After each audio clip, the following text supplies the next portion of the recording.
we're on chapter 3, and I sent an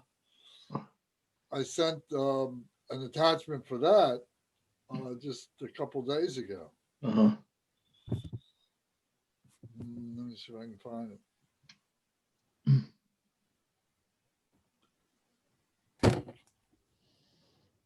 Up with this is here we go. Yeah, I sent it on Saturday. Did you get that? I'm not looking at the email. I'm looking at my iCloud drive. Is it 4 thoughts, 4 noble truths? This is 4 thoughts. Okay, I'll drop 4 thoughts in chat for whoever might need it. Ed, do you recall getting an email on Saturday then that had the text for the 4 thoughts? Yes. Or maybe I didn't. You sent one. I remember seeing it. Yeah. Well, But I've got the problem book, so was I don't. had, I've got the book, so I didn't pay any that much attention to it. that's fine. Yeah, So yeah. that chapter is now in the chat box Oh, Okay. well, here. And for Ed, you needed it somewhere else. And I think I had 2 email addresses for Ed, and that was a part of the confusion, I think. Uh-huh. All right, well, I should have given this more attention before today, and I will when we're through here. Well, that document's in chat and it's also in your email right now. Fresh email. I did, Lance, get the book that you sent by regular mail. Oh, you did? Oh, good. Yeah, thank you. You're welcome. All right. So the email for you I should be using is the GMU email, not the iCloud email. Yes, sir. Please. Let me see if I can get rid of that. I don't know if it'll let me get rid of it.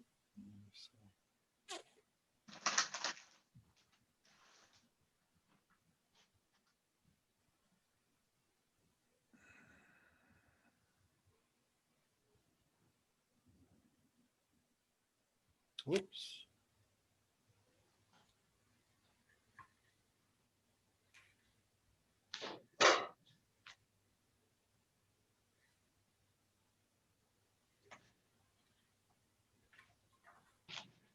Okay.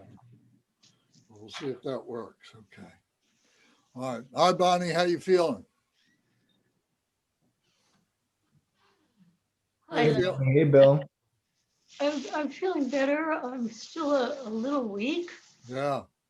It took a lot out of me, but I think each day will be better and better. Okay, good. Thank Still you. taking the antibiotics? Oh yeah, I've got about five more days or 4 more days. Okay. Take 2 a day. Do you have an infection?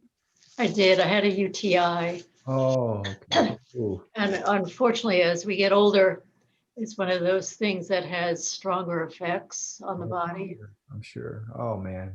So it knocked me for a loop yesterday. I was really out of it all day. Oh, Fever broke during the night, so I'm better today. oh, I'm I glad. have to recover from it, but thank you.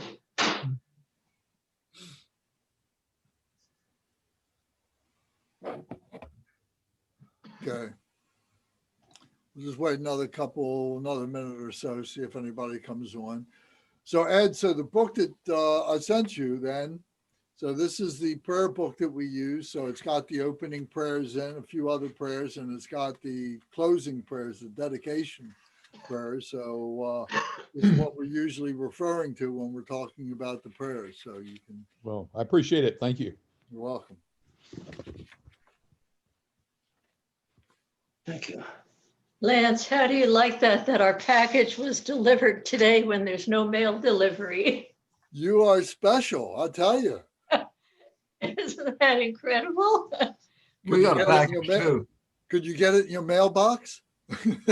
No. No.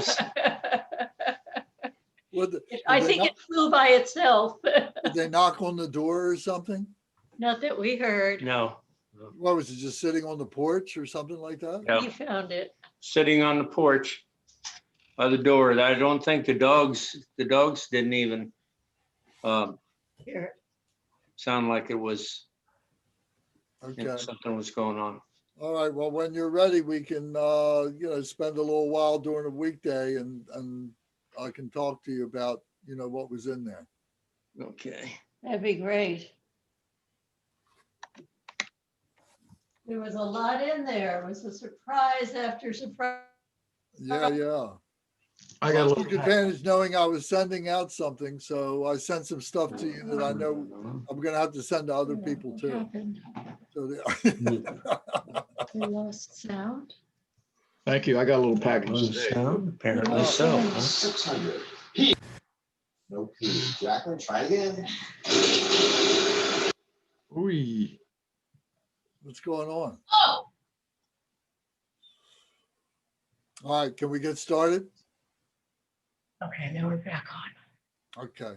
We lost sound for a little bit. Is your computer still hooked up to your television? So you can see It wasn't, but it is now. Okay. Yeah. Hey. She plugged in television. Television wasn't set yet. I see. Okay. Michael, will you be the Umze tonight and do the opening prayers, please? Yes. I'm gonna mute some people while I'm at it. Okay, very good. Oh, So sorry. Ed, you can follow along in the book with us, please.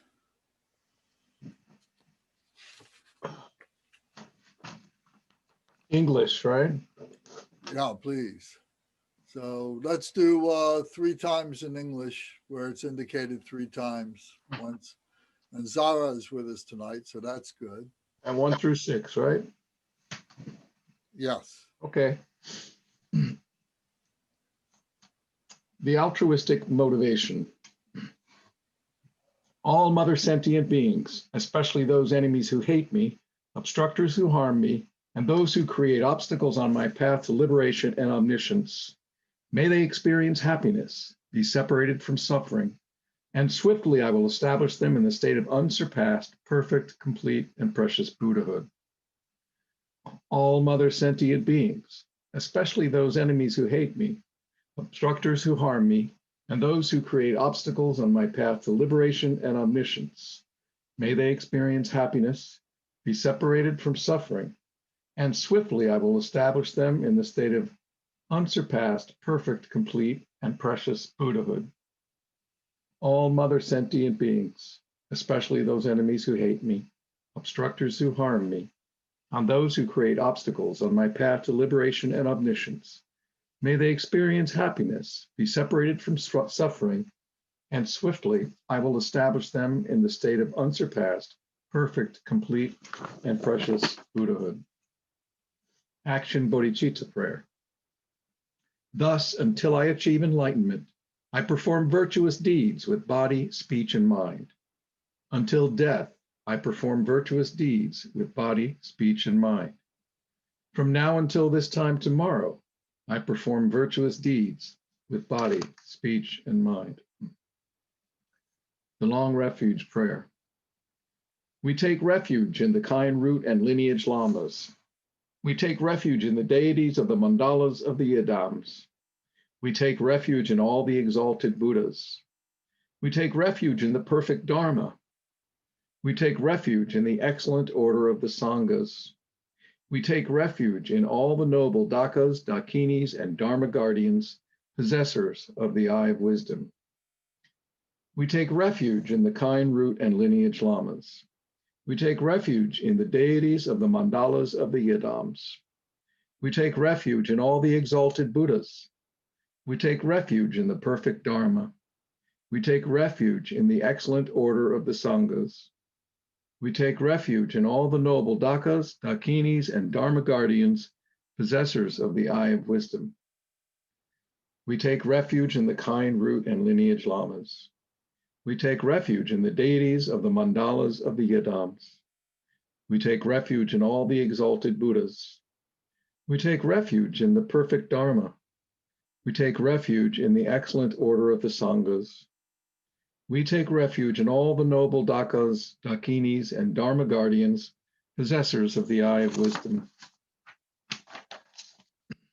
Taking the Bodhisattva vow. Until I attain the heart of enlightenment, I take refuge in all the Buddhas. I take refuge in the Dharma, and likewise in the assembly of the Bodhisattvas. As the previous Buddhas embraced the enlightened mind and progressed on the Bodhisattva's path, I too, for the benefit of all sentient beings, give birth to bodhicitta and apply myself to accomplish the stages of the path. Until I attain the heart of enlightenment, I take refuge in all the Buddhas. I take refuge in the Dharma, and likewise in the assembly of the Bodhisattvas. As the previous Buddhas embraced the enlightened mind and progressed on the Bodhisattva's path, I too, for the benefit of all sentient beings, give birth to bodhicitta and apply myself to accomplish the stages of the path. Until I attain the heart of enlightenment, I take refuge in all the Buddhas. I take refuge in the Dharma and likewise in the assembly of the Bodhisattvas.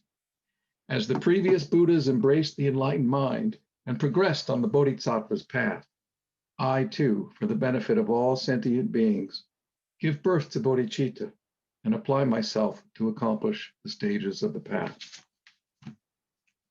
The short refuge prayer. In the Buddha, the Dharma, and the Sangha most excellent, I take refuge until enlightenment is reached.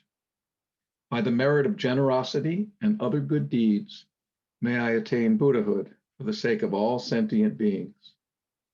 In the Buddha, the Dharma, and the Sangha most excellent, I take refuge until enlightenment is reached. By the merit of generosity and other good deeds, may I attain Buddhahood for the sake of all sentient beings.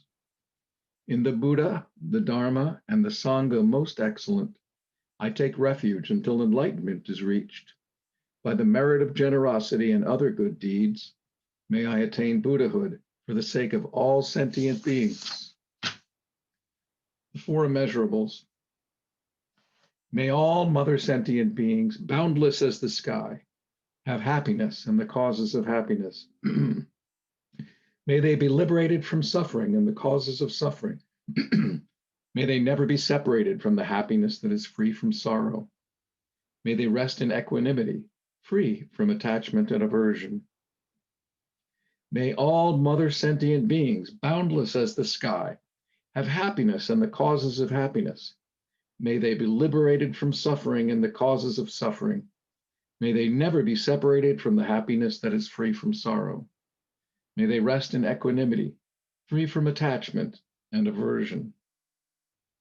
May all mother sentient beings, boundless as the sky, have happiness and the causes of happiness. May they be liberated from suffering and the causes of suffering. May they never be separated from the happiness that is free from sorrow. May they rest in equanimity, free from attachment and aversion.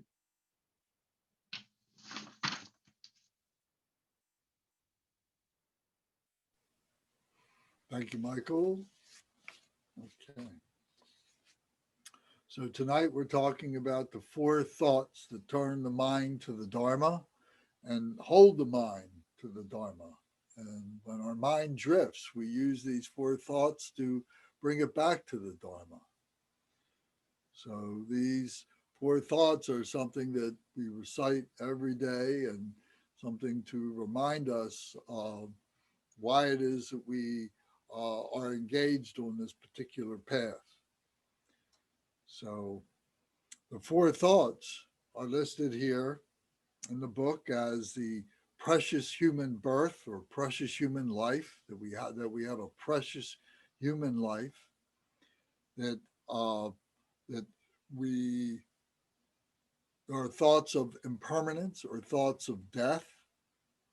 There are thoughts of karmic cause and result, karmic cause and effect. What is karma? And the faults of samsara.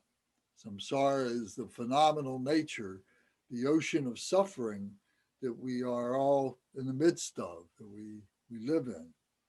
It's not to say that there isn't happiness, but the happiness doesn't last forever. Things change. And so the thoughts of suffering, or rather the thoughts of samsara, help us to understand this phenomenal nature that we live in. So by understanding these four thoughts, we have a sense of where it is, what it is that we are doing, why we are doing things, and so on. So we're born as a human being, and out of all the beings that have been born, there's been how many hundreds of thousands of millions of hundreds of millions of beings that have been born in this world. How many are there right now? Right now, there's 7.5 billion people on this planet. How many other animals there are, how many other insects, how many other sentient beings are just incalculable. We just don't know. There's so many. So they're all sentient beings. To be a sentient being is to have a lifetime, to have a birth, have a death, have sicknesses, disease during the time that we're living, and have old age, to go through old age where our body begins to change, our mind begins to change, and then we have our death and so on. So we talked about this as the four qualities that all sentient beings have. Human beings also have an additional four qualities that we'll get to in a few minutes to be able to identify human beings. But out of human beings, 7.5 billion human beings that live on the planet right now, how many of those beings do you think are really seeking some kind of spirituality or living some kind of a spiritual life? Well, we would say that it's very, very, very few. Most people have no awareness. Most people are just living within their physical observations and what they feel and so on, and what their intellectual emotions are telling them to do, what their intellectual jobs are, how they conduct themselves with their families and so on. So there's, and they have no sense of their spirituality. If there is some kind of sense, sometimes it's just suppressed. Oh, I don't need to worry about that. I'm a young person right now, and I got plenty of time to worry about, what might come in an afterlife or something like that. So for those of us who have a sense of having a precious human life, of having some kind of a spirituality, of being able to recognize our physical body, our intellectual body, but also that we have the spiritual body, very, very, very few people have that. So to help us to understand just how important this is, how significant this is, and what this means, we talk about that there are that there are 8 leisures and there are 10 endowments of a precious human life. So the 8 leisures are that we are not born in a hell as a hell being, someone who is in a constant state of terrible suffering, constant state of dying and being reborn again in suffering. That we're not born as a hungry ghost. A hungry ghost is a being who is constantly miserable, who is insatiable, someone who is characterized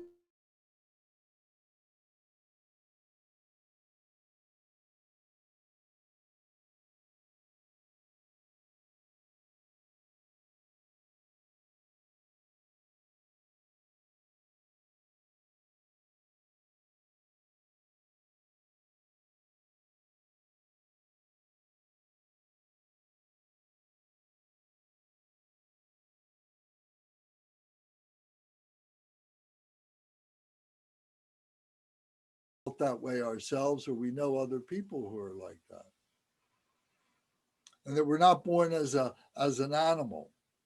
Animals have very, very limited understanding of who they are, where they are, what they can do. They're not very intelligent. They can't change things for themselves. They're they're consumed by what it is that they can eat, and where they can rest peacefully, and what they can how they can protect themselves just by being on guard all the time. So animals have a very narrow point of view. They're easily enslaved. And so we, as human beings, we come from being an animal. So we have very strong animal instincts, very strong animal tendencies. So we need to be aware of them. You know, our desire to procreate is an animal instinct, and to be aware of that, and to be able to control that as we are growing up and we go through our teenage years and into our young adult years. It's a very powerful force that we have, that animalistic, need to want to procreate becomes a very strong force in our lives and so on. As we get older, it begins to diminish. But at the same time, we're bombarded with all kinds of advertising and television and things that are reminding us, oh, it's, to be young and virile and so on is such a wonderful thing, and we should have these animal instincts, to be a happy person and so on. But these are emotions, But so to be aware of what it is to be an animal, and to recognize that we're not born as an animal. We're not born as a hungry ghost, that we're not born as a hell being who's constantly suffering from the misdeeds that we've done over and over again. And these are the births that we would have in a lower lifetime, or a lower kind of birth. In a higher birth, we would be born as a human being, or we would be born as what we call a demigod. A demigod, or a jealous god, is one who has great power, who has great understanding, who has great skillful means in being able to manipulate people, to be able to be a leader in many different ways. It could be, politicians, it could be financing, it can be doctors and lawyers, it can be, presidents of clubs, many different ways that people can be persuasive and be manipulative of people and so on.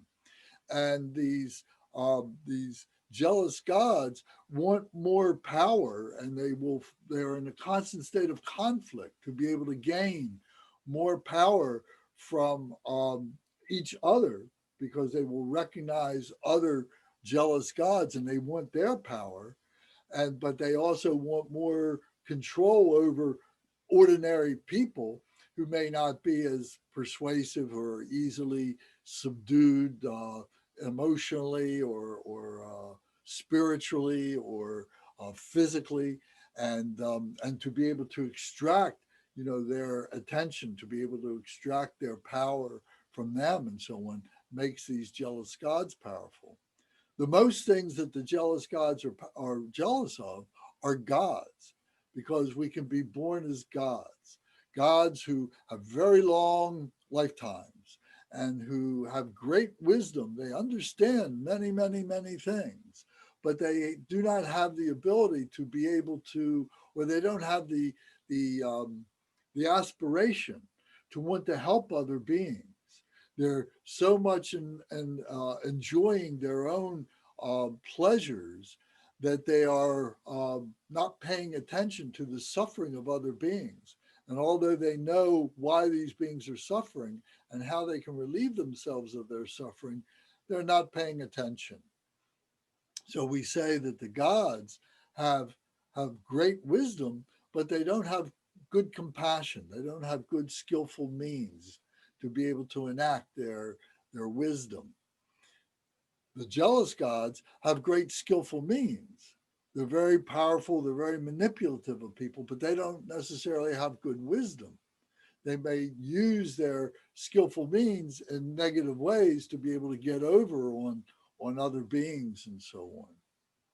So human beings, to be born a human being is to be born in a realm that we can understand these things. We can see these things. We can see that there are these 6 realms of being a human being.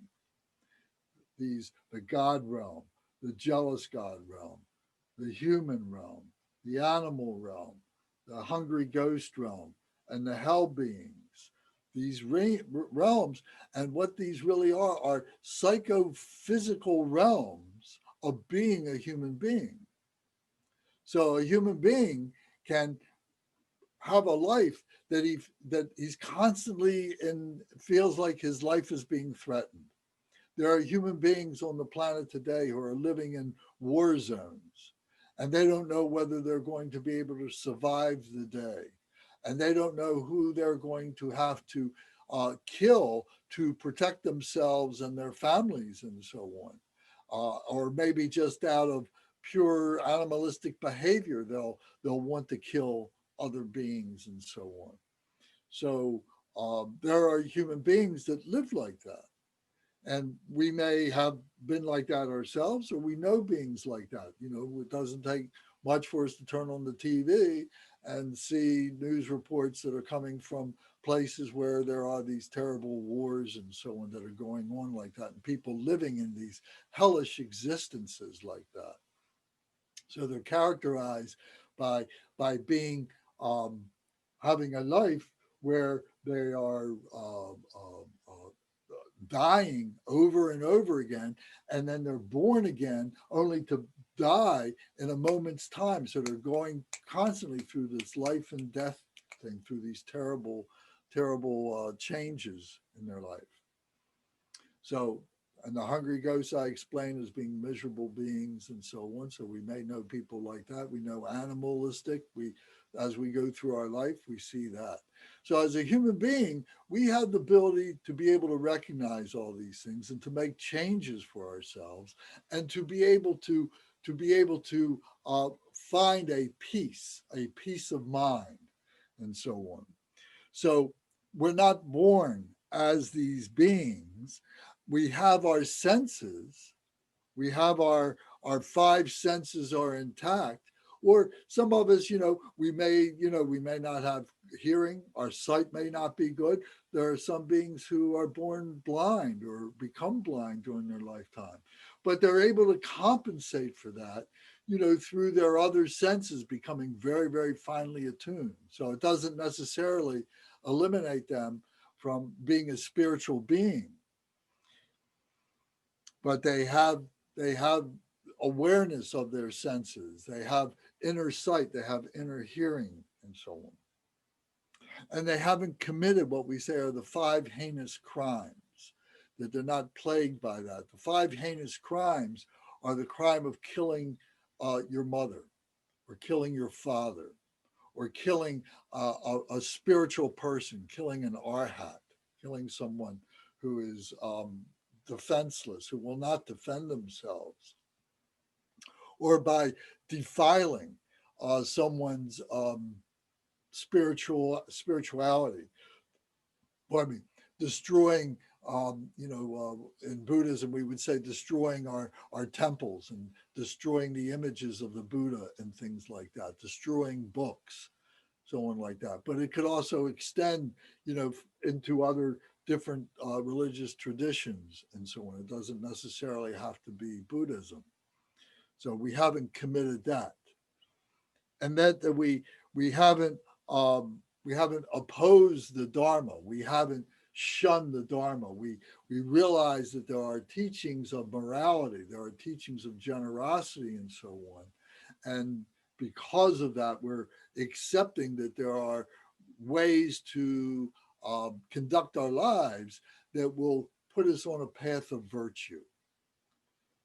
So these 8 leisures that are detailed here in this chapter, we have these leisures Otherwise, we wouldn't be here right now talking like we are, when on Zoom, or if we were together in the shrine room together or in a classroom together, that we have these abilities. We have this. We're not locked up in these different terrible situations. So we have these 8 leisures.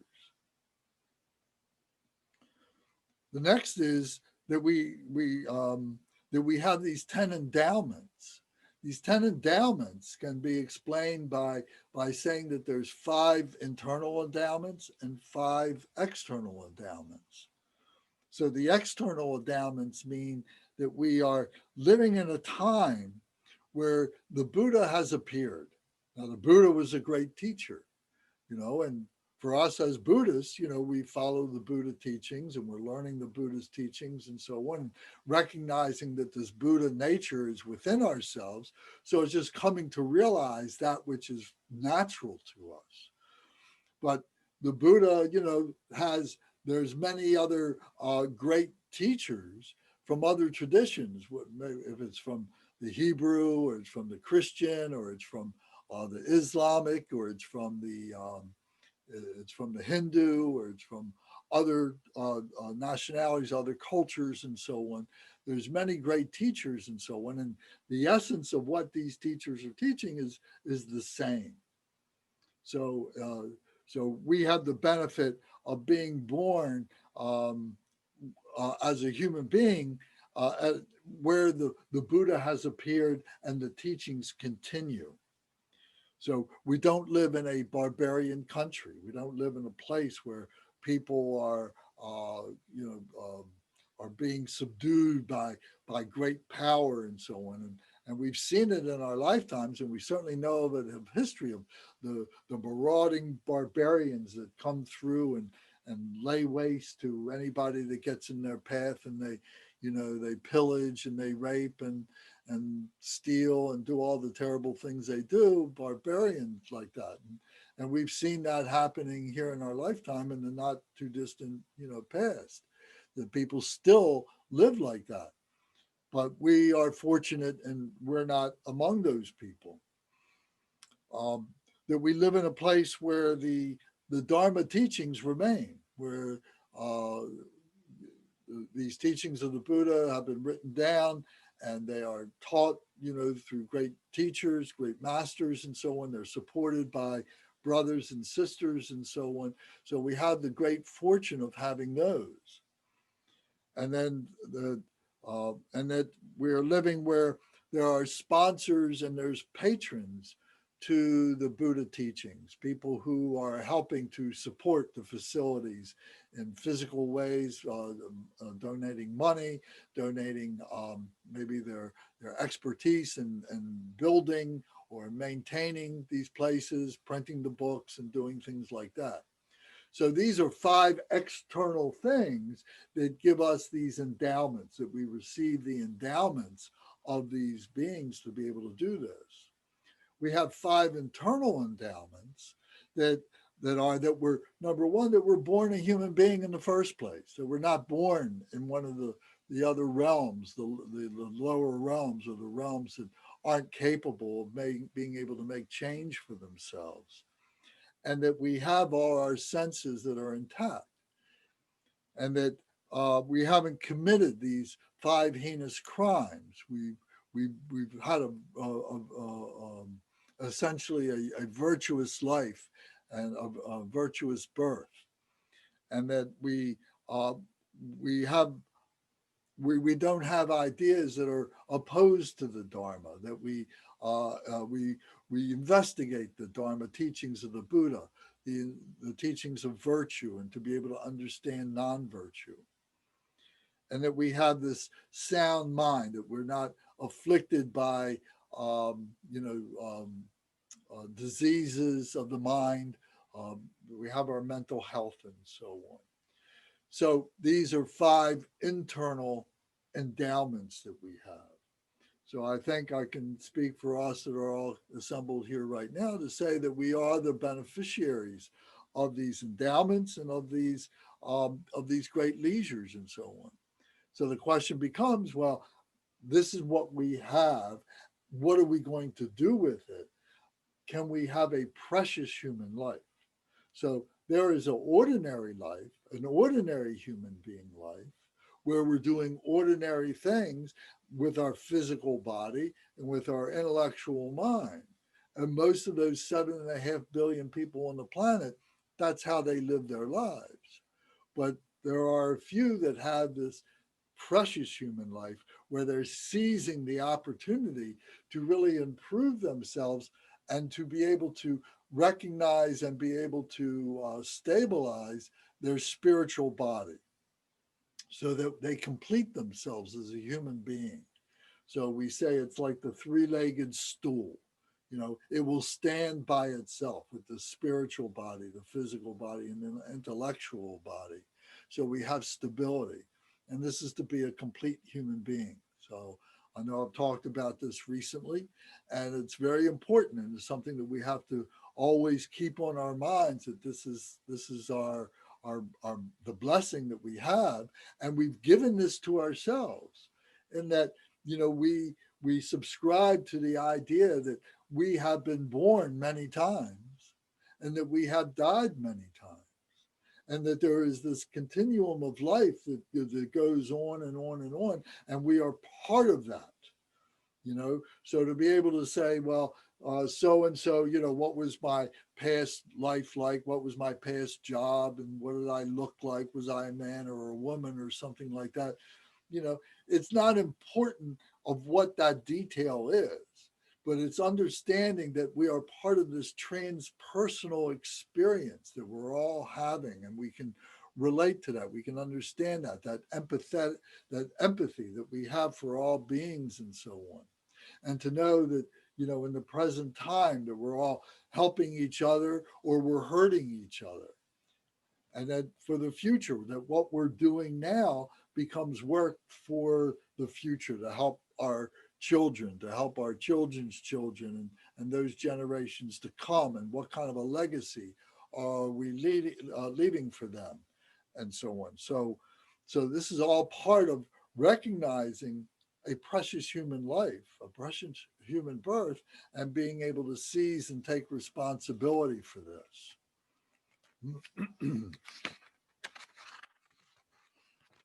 Excuse me 1 second. Hey, Lance, Yes. are you going to speak to the famous analogy for the difficulty of attaining human birth? Oh, yeah. Oh, okay. Sorry to get ahead. No, I'm almost there. So having this human life is, and I'll go to it right now. This human life is as more rare, is more difficult to have this life as a blind turtle that is in the bottom of an ocean that is greater than all the oceans on this planet. This huge, vast ocean, unimaginable for us on this planet. And this turtle is blind and on the bottom of the ocean. And once every 100 years, that turtle just swims right up through the water to get to the surface of the water, and floating on the surface of the water is a yolk, just big enough for him to be able to poke his head through, and for him to be able to do that once every 100 years. So to have a precious human life is more precious, is more rare than that turtle being able to successfully do that.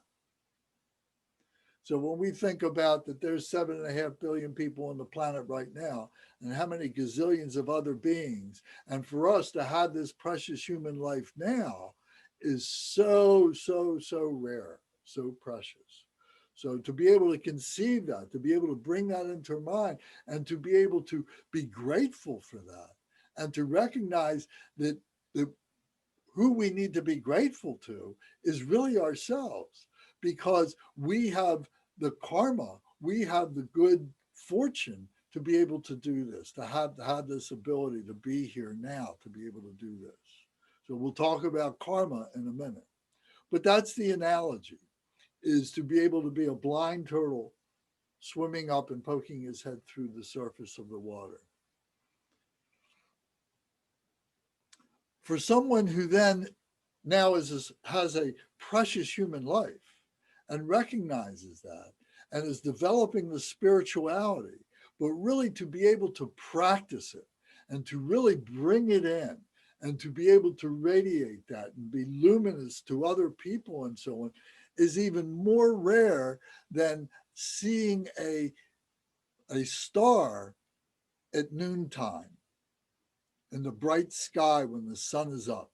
How often can we see a star in the sky like that? Very, very, very rare. So to be a spiritual person who is practicing and really helping beings is extremely rare. So for us, it's something that it becomes part of our nature to be that star, to be that turtle, and to be able to inspire, to be able to radiate that light for other beings. So this is to have a precious human life. And when we consider what it is to have a precious human life, this makes us want to understand the spirituality, wants us to understand the Dharma, the teachings of the Buddha. So this is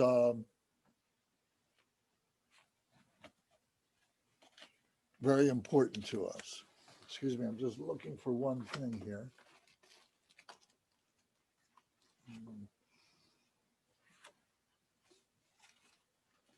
Just one moment.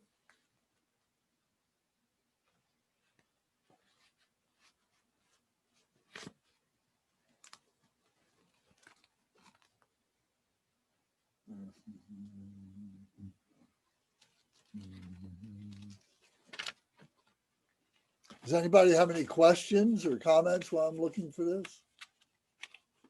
Is this making some sense?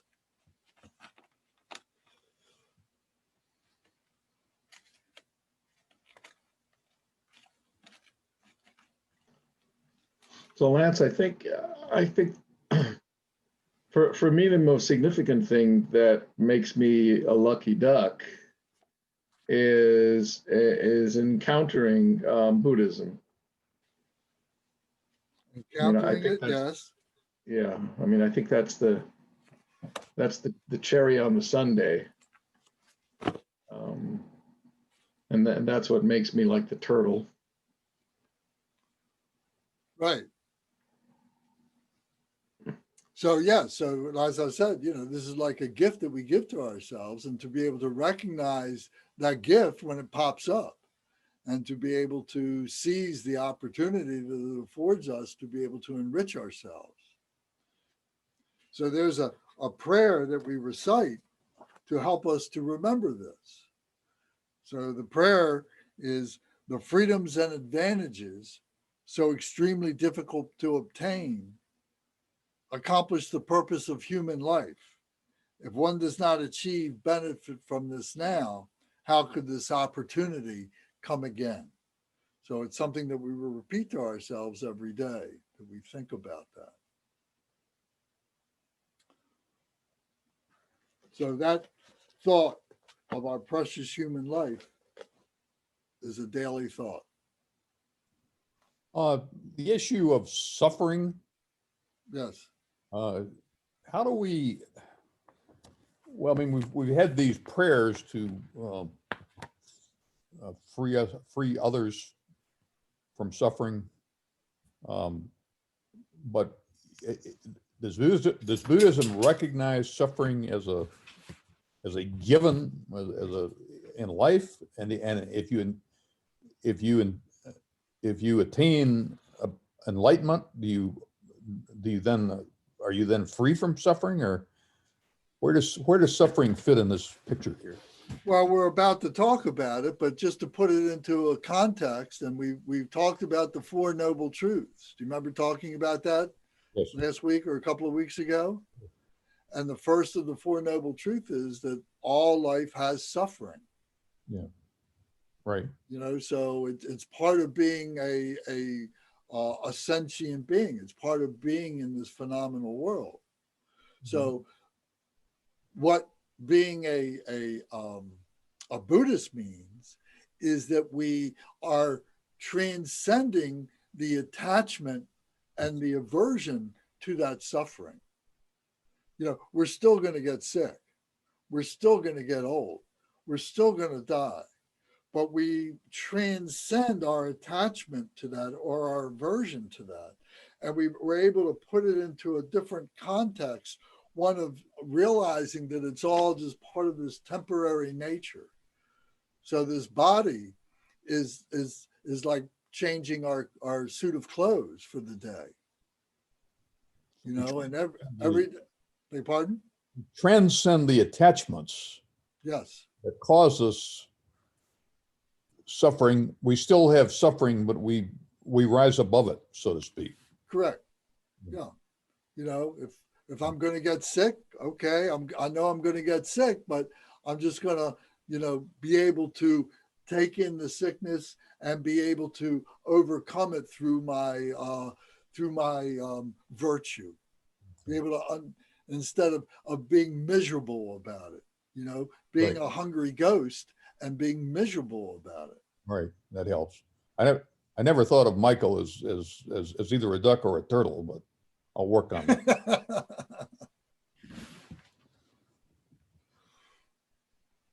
So That helps. we'll get to suffering in just a couple of minutes. But the next thing on this list is impermanence or death, that everything is changing, you know, and that what we live in, what we're in the midst of here is this ever-changing thing that is going to be our death. You know, anything that we own, anything that we have is all just temporary. And particularly our body, this very life that we have is a temporary body. And like I said, and we change this body from time to time, like we change our clothes. So we can't see it, you know, because we're so much in the midst of our life. We don't look at it that way. We don't look at it that we've had many, many lifetimes before, and that we're likely to have many, many lifetimes in the future.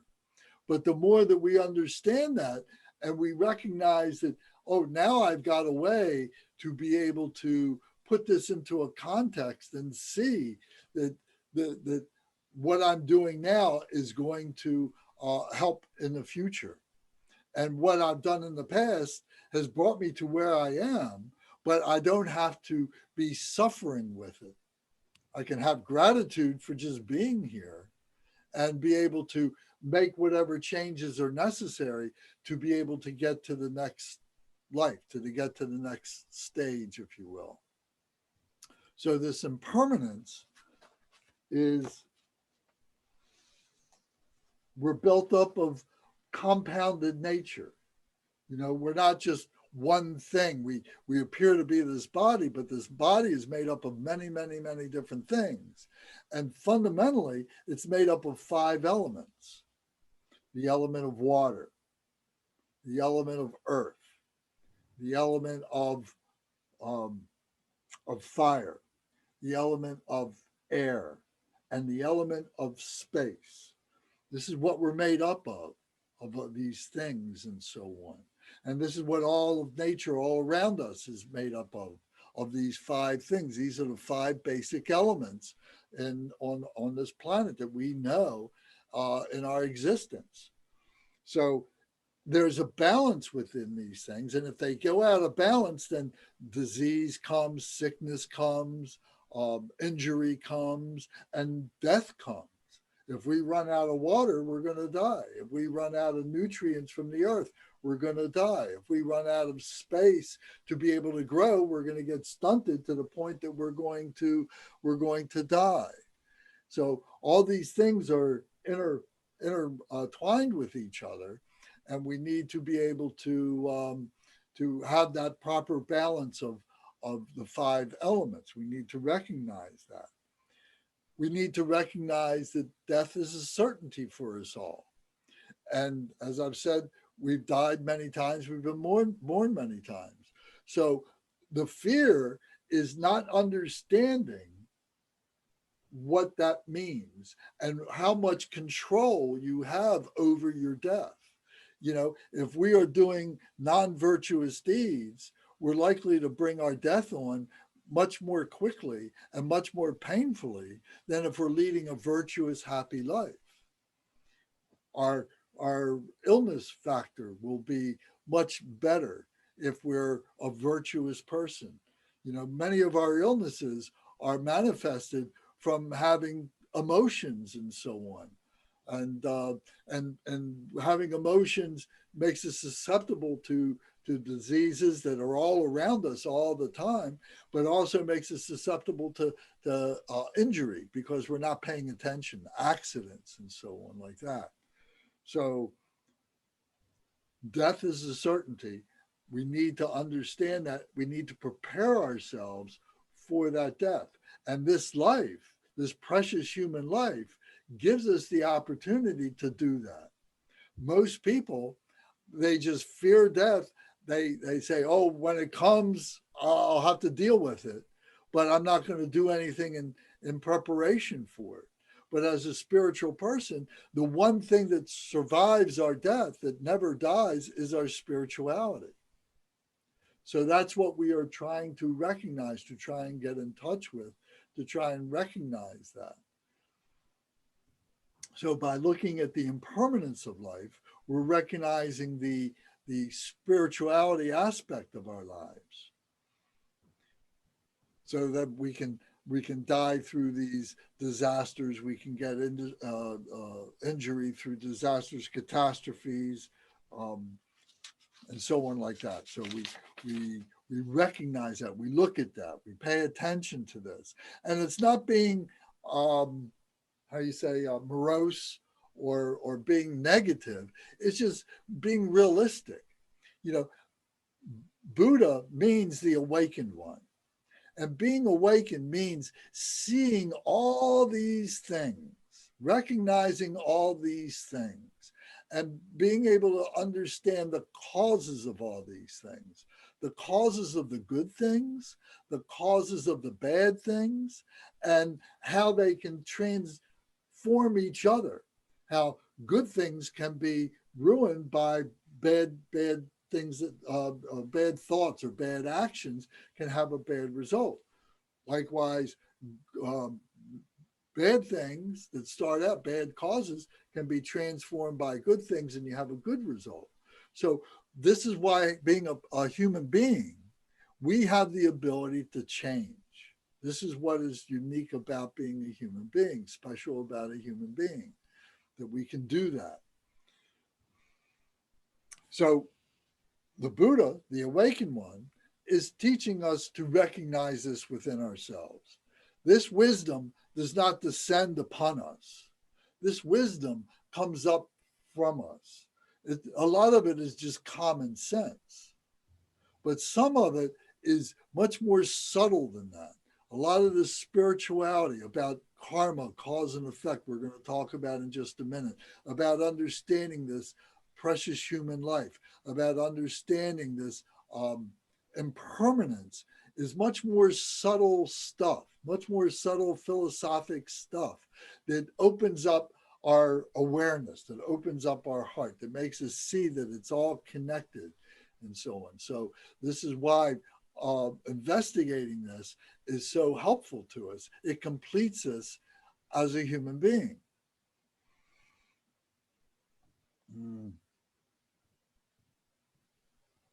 It says that the teachings that we receive from the Buddha, from the awakened one, is the only thing that will be of benefit to us at the time of death, will be our accumulation of wisdom and merit. So wisdom is this knowledge, the knowledge that we've accrued over time, but it's also this wisdom that we have within us, this subtle wisdom that we need to learn to recognize. But it's also the results of being able to apply that wisdom as compassion, doing good deeds for others, doing things for ourselves that result in doing for other beings and so on. So this is creating merit for ourselves. So this is an important aspect of being a precious human being, of being able to recognize that virtue accrues as as merit for ourselves. Mm. Mm. What will accompany with us at the time of death is only our spirituality. When we die, we don't take anything with us. We don't take our body. We don't take our brain. All these thoughts, all this knowledge, all this memory is locked in our brains, and that goes. What we do take with us is this life force that we're born with. This is what we were born with. This is what we take with us. And we don't look at it as the us. We don't look at it as I, me, mine. We look at it as a more of a, for lack of a better word right now, a universal aspect that we're all part of. So when we are born, when we are conceived, we've got, the egg from the mother and the sperm from the father, they come together. And then this spiritual entity comes, and the three of them come together and then form this life force that stays within us our whole life and is running up and down inside of our body and so on. And then when we die, we have to eject that force. And the way in which we eject that force is a large determining factor about how we come back into this life, or whether we come back into this life, or what kind of a life it may be, and so on, because this becomes pure spirituality. So we need to learn about that, to understand about that vicariously in the beginning. We're reading about these things, we're hearing about these things, but then we have to enter into practice. We have to enter into our own meditation to experience this, because this is all non-conceptual. It is experienced. And we can experience this life force that we have within ourselves when we can transcend our attachment to the physical body and to the intellect. When we die, it happens, we have no control over it. But while we're alive, we can meditate, we can do practice, we can contemplate, and we can catch glimpse of it, and we can make that more and more stable and make that the third leg of our stool, and we become a spiritual person who recognizes those things and sees those things. So this is bringing impermanence into our lives, understanding impermanence. So the prayer that we recite to be able to help us with this is to say, Ka, no matter what has been done, nothing benefits at the time of death. Worldly activities, yes, they are lies. Ka, the 8 worldly dharmas are like a painted rainbow. Think you can put your trust in them? In the certainty of death and knowing that nothing remains long, quickly accomplish liberation. Impermanence makes departure certain, like the shadow of the setting sun. Abandoning laziness and indifference, blaze like fire in fierce diligence. This life is impermanent, like clouds in the autumn sky. Birth and death migrators are the same as actors in a play or a dance. The life of beings is like lightning in the sky, like water falling steep from a mountain cliff. It departs quickly, quickly. So this change is always happening, always happening. So we have to understand. So the point here was the 8 worldly dharmas, the 8 worldly concerns. Dharma is a Sanskrit word that means a pathway. So there's many different dharmas. There's a dharma to become a father. There's a dharma to become a parent. There's a dharma to become a carpenter. All these different pathways to achieve certain things that we do in our lives and so on. Dharma with a capital D is the Buddha Dharma, which means this is the way to lead your life, to become a virtuous person and to become a holy, sacred person, to become an enlightened person. So the 8 worldly dharmas are what we spend all our time thinking about. How much time do we think about gain and loss? Whether it's money or it's power, that, you know, I need to buy a house, and I need to be able to have the down payment, and I need to be able to you know, assure that I'm going to have insurance for it, and then I got to assure that I'm going to be able to take care of the maintenance of the house and all these things. How much am I thinking about this? You know, when we're in our young adult lives and we're newly married and having families and everything, it becomes a huge factor of what kind of a job that we have and what kind of a schooling we had and so on like that. And so it becomes very, very time consuming. We spend a lot of time thinking about it.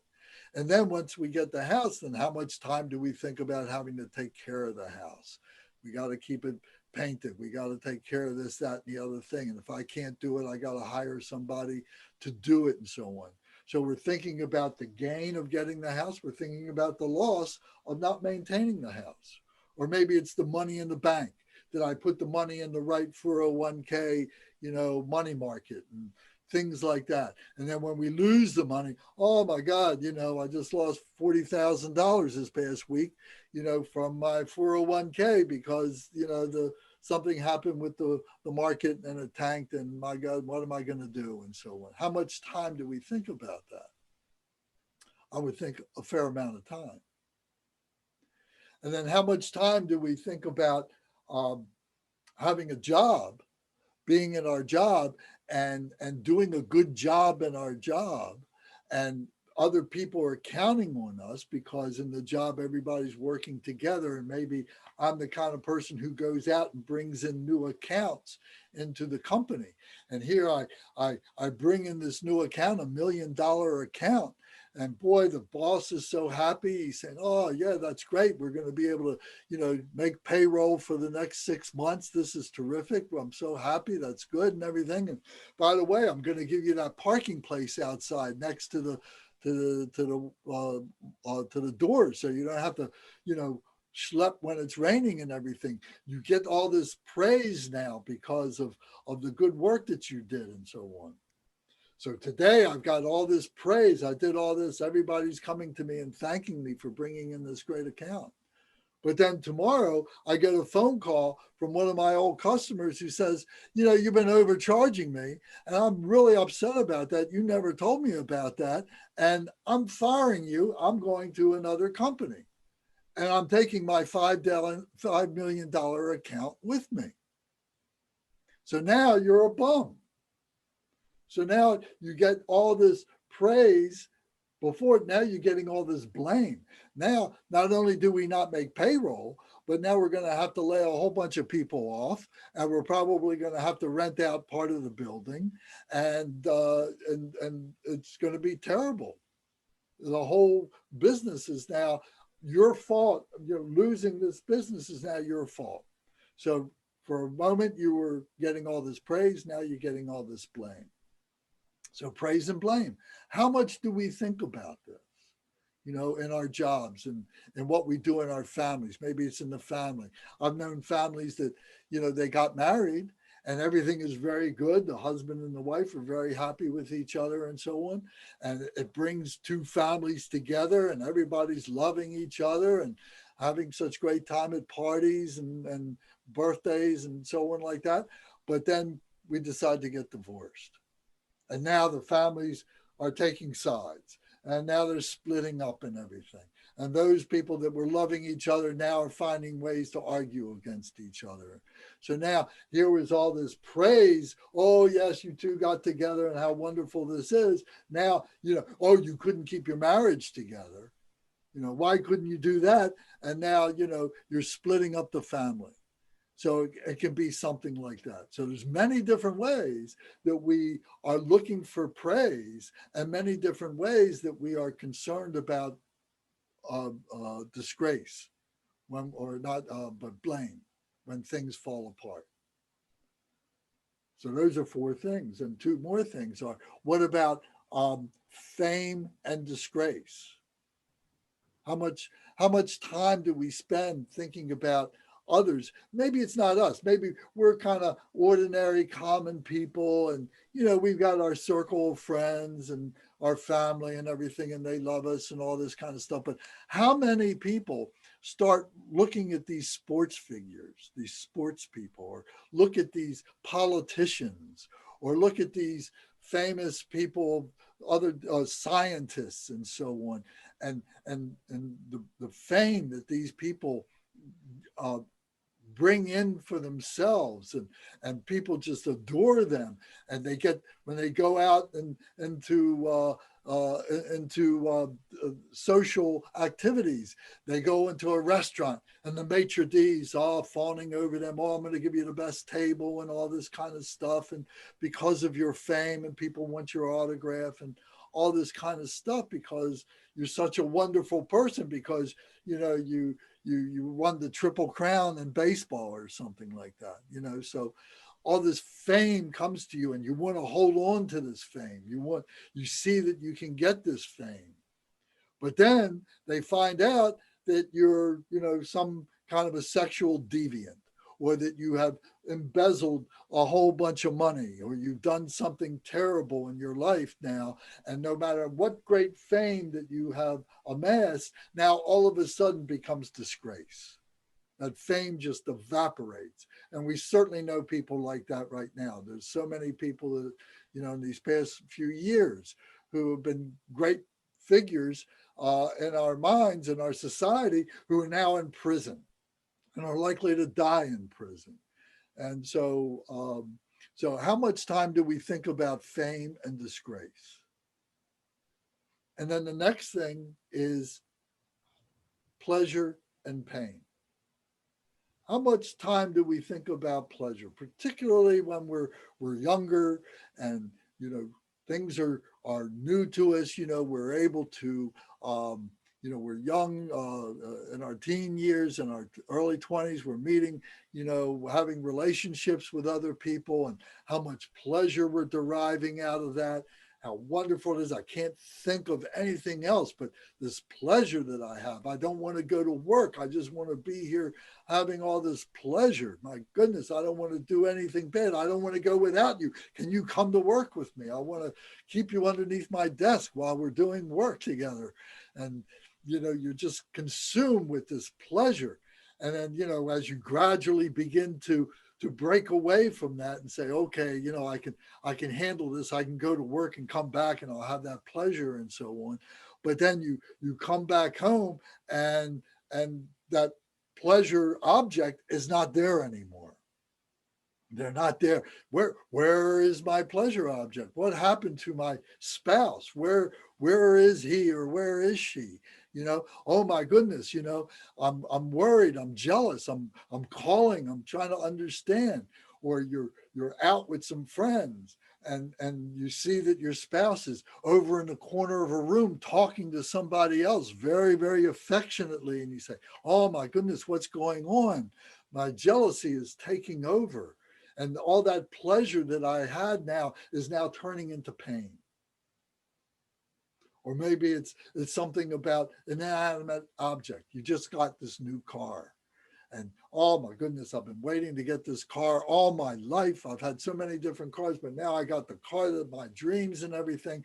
And I got the car and I take care of it. I got the insurance for it and everything. And I got to go to the grocery store and I park it in the parking lot, and somebody takes a shopping cart and rams the shopping cart into the side of the car. And I got this huge ding and this scraped paint and everything.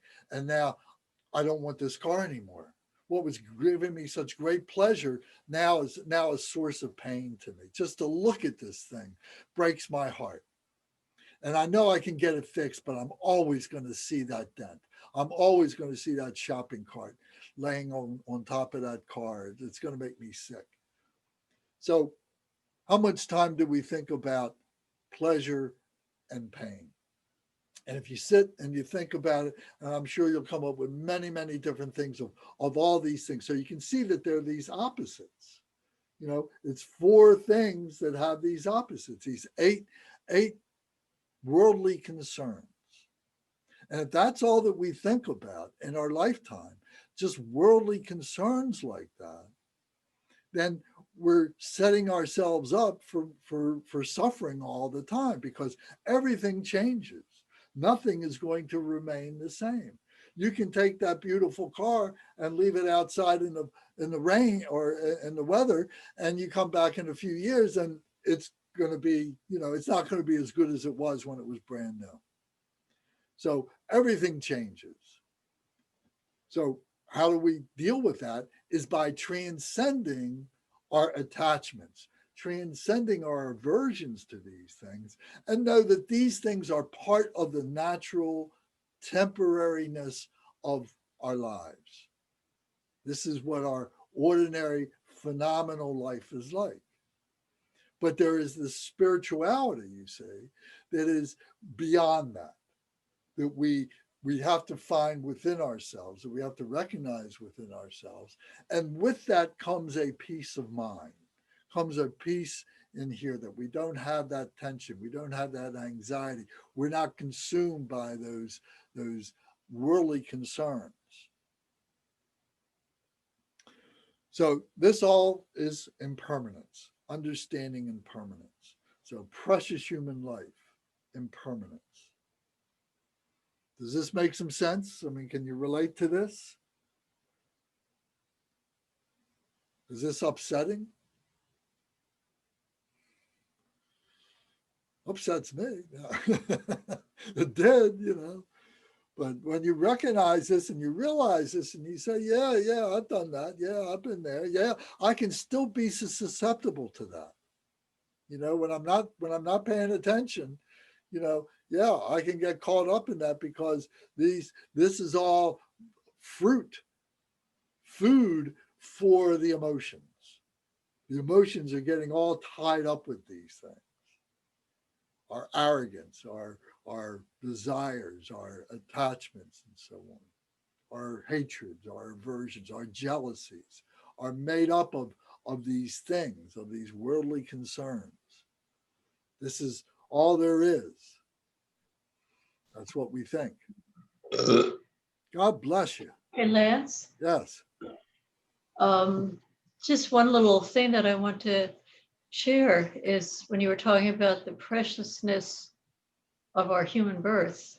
I'm thinking that maybe about 20 years ago, we were part of a Sufi Dances of Universal Peace group, and some people from Russia came over to give some classes, and they were talking about how life was for them at that time in Russia, where they had to do all their spiritual practices in the basement behind locked doors with covered windows. And if they heard any kind of sound or knock on their door, that they could have been taken into prison, and how dangerous and risky it was for them. And, it just showed how extreme it can be for people to practice their spiritual beliefs, as opposed to the freedoms that we have, and that I think is a prime example of the preciousness that we have. Sure. Oh, We take it for granted. Yeah. And our teachers, the Tibetan teachers, here they've lost their homeland. They've all become exiles. Yes. And Exactly. if they were in Tibet and caught with a picture of the Dalai Lama, are now flying prayer flags, they're arrested. And goodness knows what happens to them when they go to jail. When they go into the prisons, they go into virtual concentration camps to reprogram them. Yes. So it's palpable with the Tibetan people. When you talk to them and everything, they're all refugees from this. Right. So so we're very fortunate, and I'm not certainly going to get into a political conversation, but what it is to be America, what that means to the rest of the world, and the jeopardy that we've allowed ourselves to get into. So the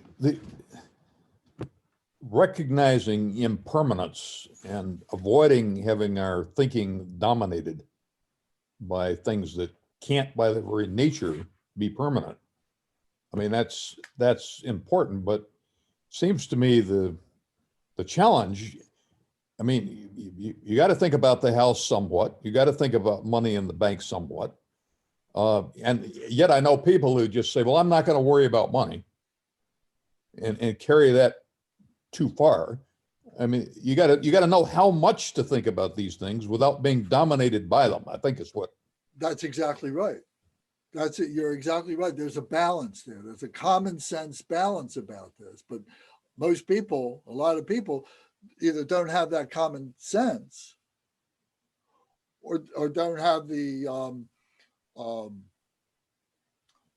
resources to be able to deal with those kinds of things.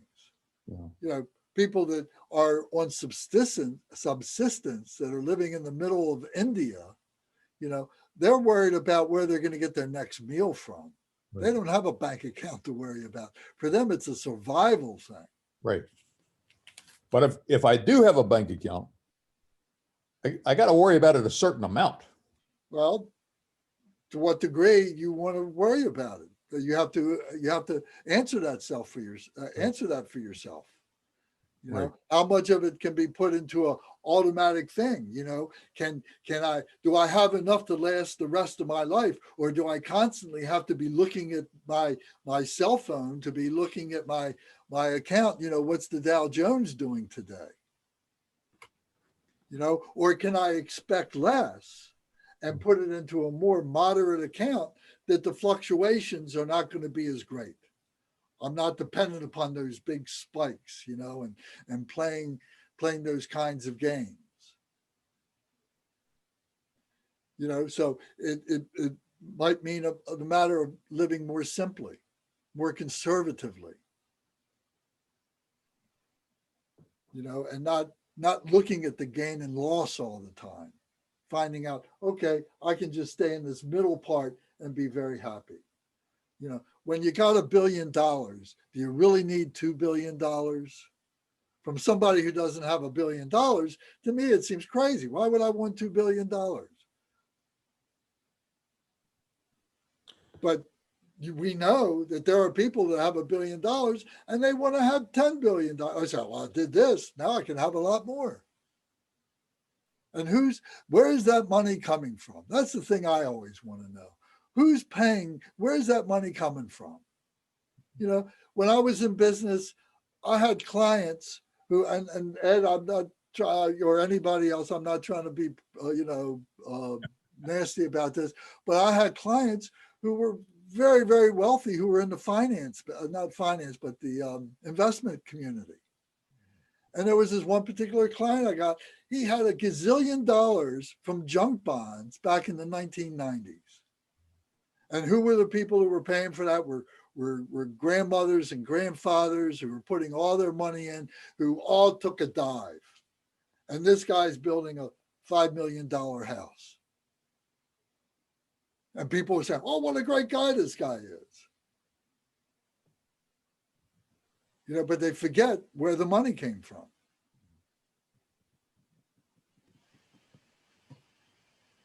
Well, the person, Lance, who is suffering the most in the world today, the average American, Lori told me the other day, she got this information, I guess on television, but has $400 in the bank.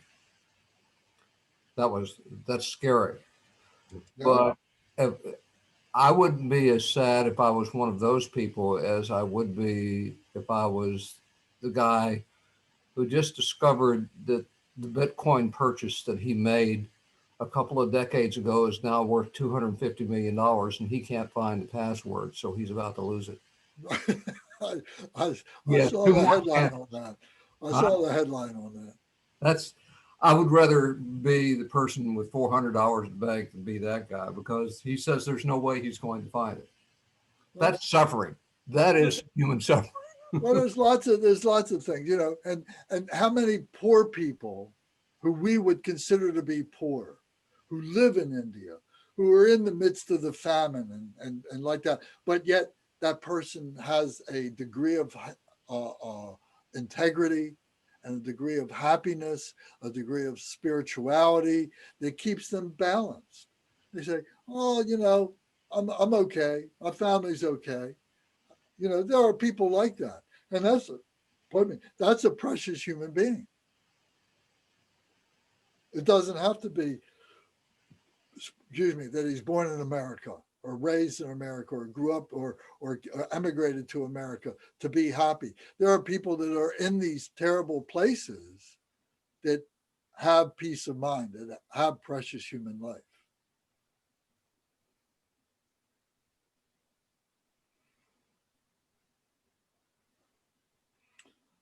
So now the suffering of samsara. So this is the faults of samsara. So samsara is this phenomenal nature that we have. You know, and we don't know how we got here. And we don't know how we're going to get out. We barely know how to maintain on a daily basis.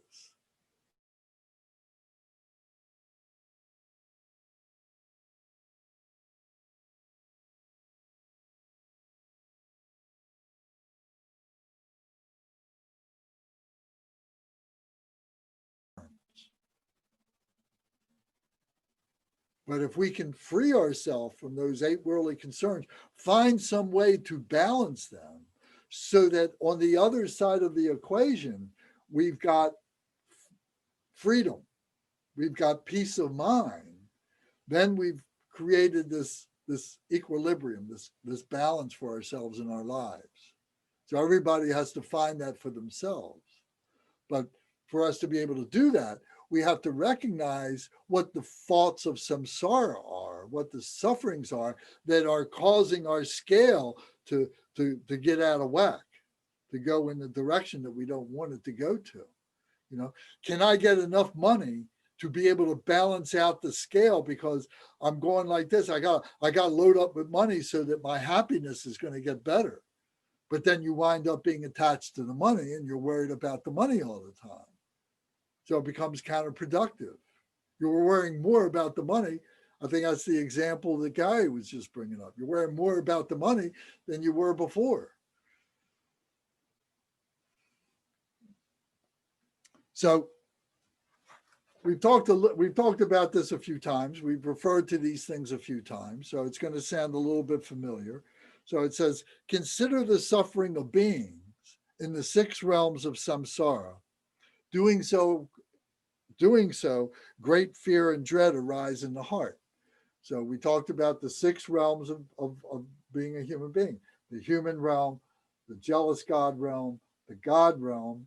Those are the 3 higher realms, and the 3 lower realms are the animal realm, the hungry ghost realm, and the hell realm. So consider the suffering of these beings. So where are we? You know, when you start thinking about that, your anxiety goes up. Where are we? What am I doing? What's happening? Am I being virtuous? Am I being virtuous enough? Am I being too virtuous and not worrying about the things that I should be worrying about? You know, the material things. Do I need to worry more about them? Where is my balance? So we talked about that there's the 4 sufferings of birth. We're born suffering. We can't take care of ourselves. We need to have our parents, our caretakers taking care of us. We're going through life. We're susceptible to injury and we're susceptible to disease, illness. So when we get sick, when we get hurt, we're miserable. You know, it's very difficult for us. We're suffering then. Then we come to old age and, you know, our hair starts turning colors. It starts falling out. You know, we can't see as good. We can't hear as much. You know, we don't respond to medicine as fast as we used to, or exercise. You know, when we do a workout, you know, we need a day to recover, where before it was just an hour and we could recover. Now it's a day or two to recover. And so all these things happen with old age. We can't think as well. We can't remember things. All these things happen as we get old, and we're worried about dying. And we suffer when we die, because if for no other reason than because of the fear of what it is, the anxiety of what's on the other side. We know we're going to do it, but what's on the other side? Do I have enough money? Did I leave enough money for my family?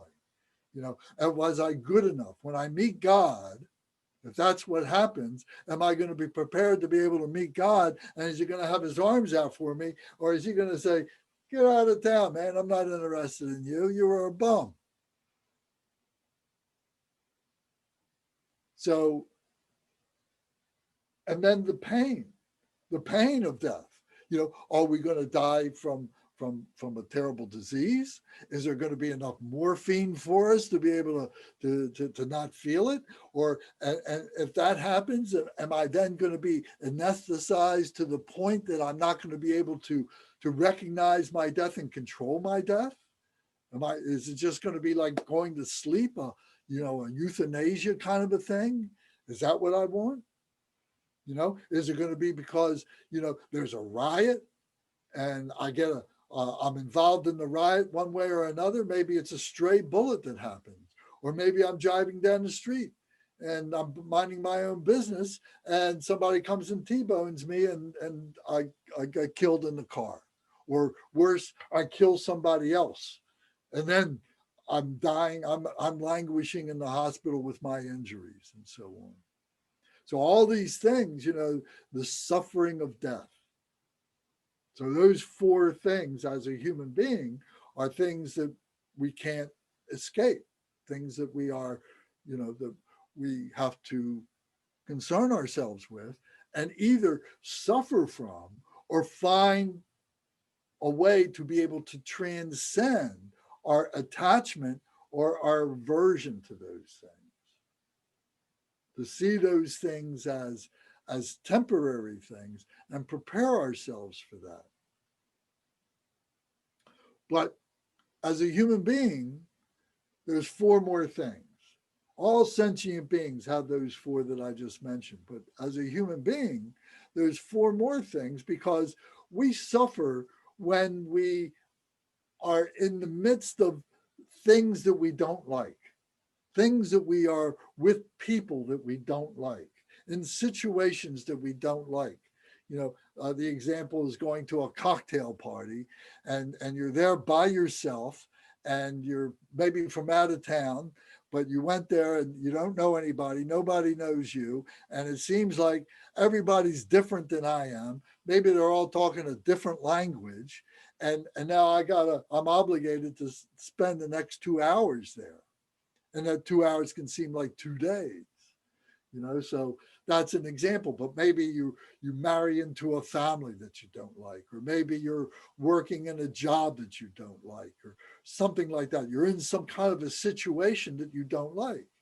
So it's a human thing to do something like that, to put yourself in that kind of a situation where you have no control of your surroundings. You don't like your surroundings, but yet you can't escape those surroundings for some period of time. And during this time, or maybe not even during that time, but maybe you're all happy and everything, but you're not with the one you love. I used the example before that, you just fell in love and you're having all this pleasure and you got to go to work, and the whole time you're at work, you're thinking about the one that you love the whole time, and you want to be with them and you want to be doing all the pleasurable things that you do and so on. So we can be missing the ones that we love. So that's a suffering that we go through, human beings go through. And then there's the suffering of not getting what you want, that no matter how hard I work, I always want something more. I want that house. I want that car. I want that family. I want the money in the bank. Whatever it is, I never get it all. And I'm always suffering because of that. I always want more.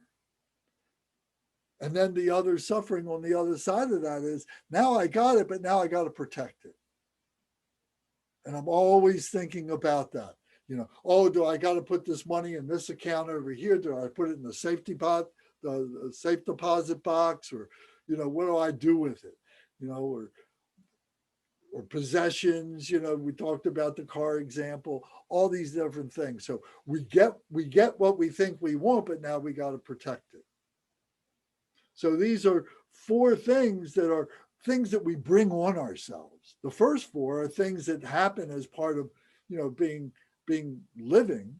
Now these are the things that we really foist on ourselves, decisions that we make that bring us into those sufferings. So those are human sufferings. So now we're talking about the suffering of samsara. We're talking about the suffering of the higher realms and the suffering of the lower realms. The suffering of the higher realms, the God realm. The God realm suffers because they have this great long life, and people are coming to them and adore them.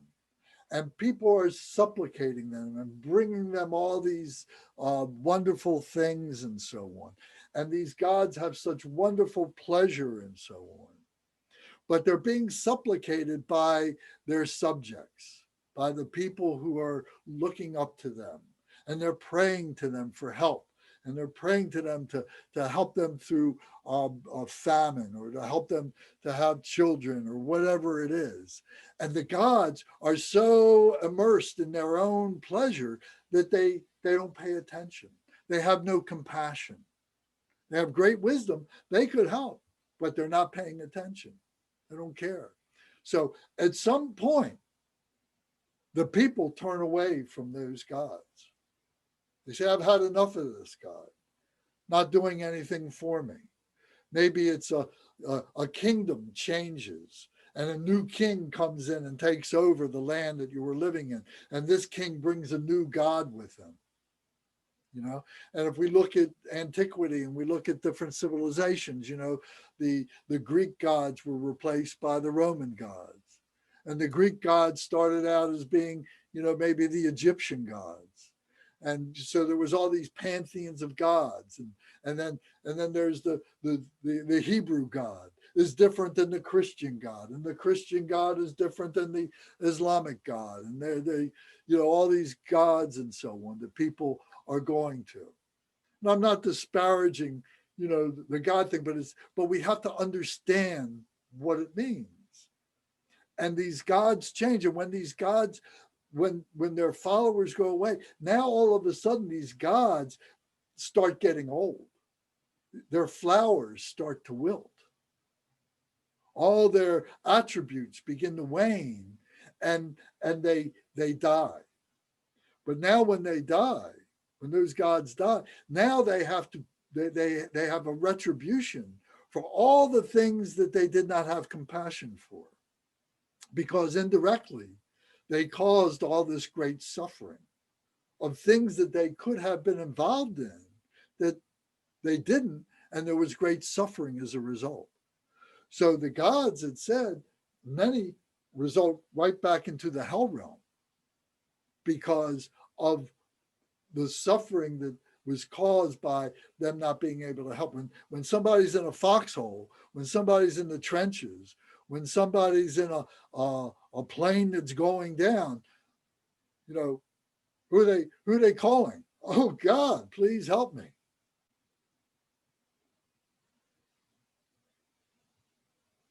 And does God come and all of a sudden turn the plane up and start flying upwards? Or does it continue to hit the ground?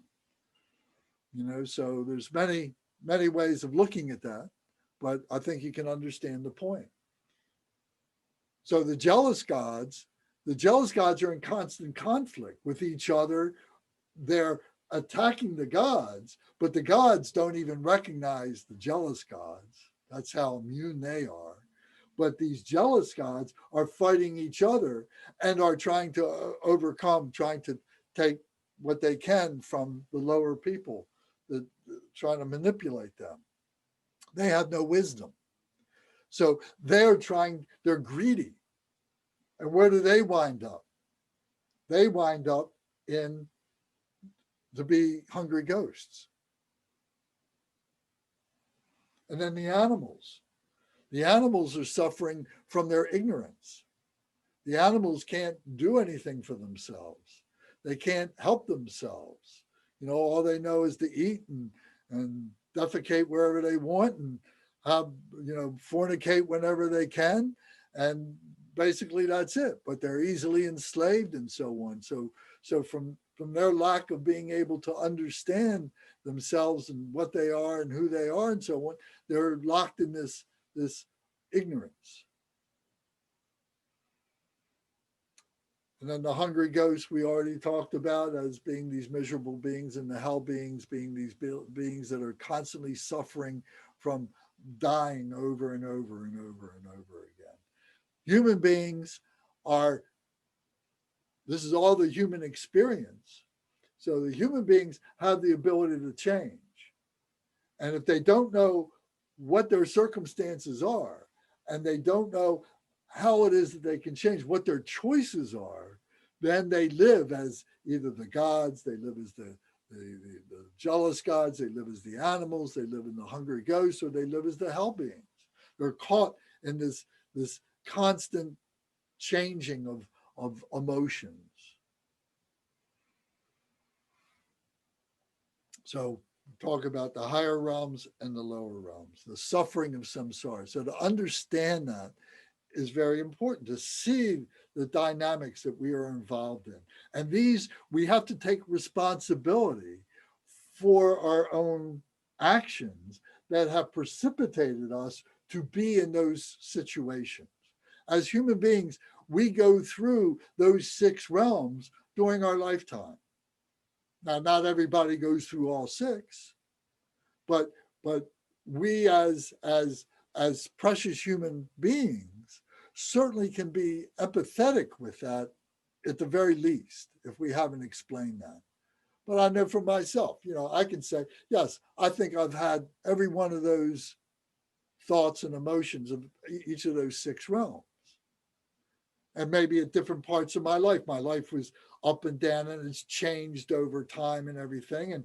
And now at this stage of my life, it's gotten much more equal, much more balanced and so on. I'm much more in control, where before I was out of control and so on. So how do we get into this situation, and what do we do about it? So that takes us to the next thought that turns the mind to the Dharma.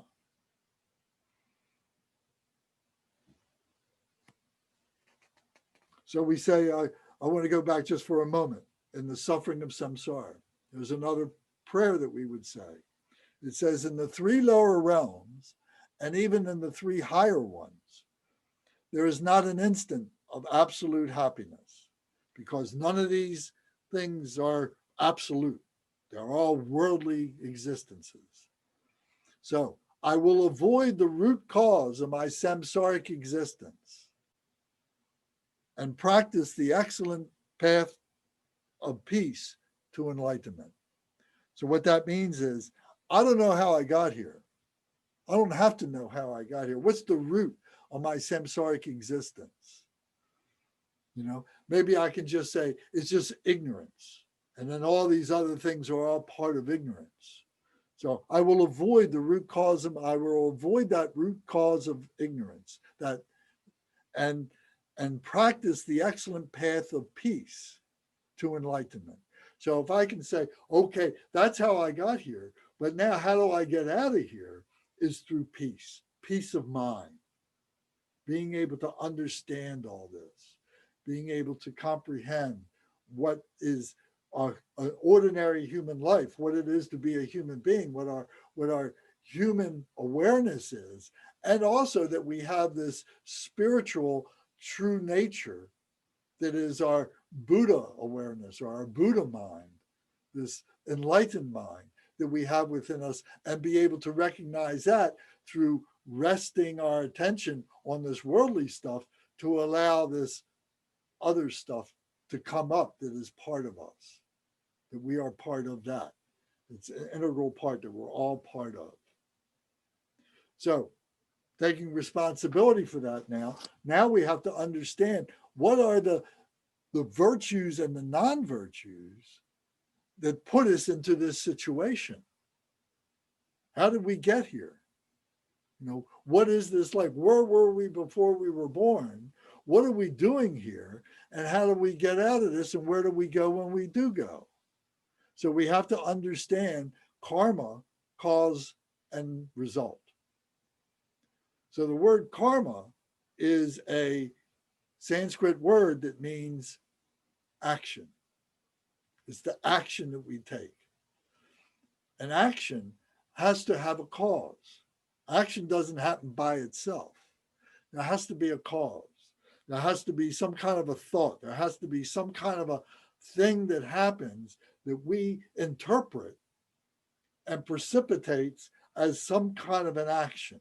Maybe the action is another thought that stays in our brain, stays in our mind, that creates a result. You know, how does mental, instability come? You know, when you don't know how to deal with certain things, and people can get depressed. They don't know how to deal with something, so they keep repressing stuff, repressing, till you just become totally paralyzed, emotionally paralyzed. You can't do anything. Or, you bipolar, and maybe, some days you go really high and other days you go really low. And dealing with, the input that comes in, the causes, the thoughts that come in, the situations that come in. So there's all kinds of things, or that we're a balanced person and we know how to do these, but now it's just a question of virtue and non-virtue. So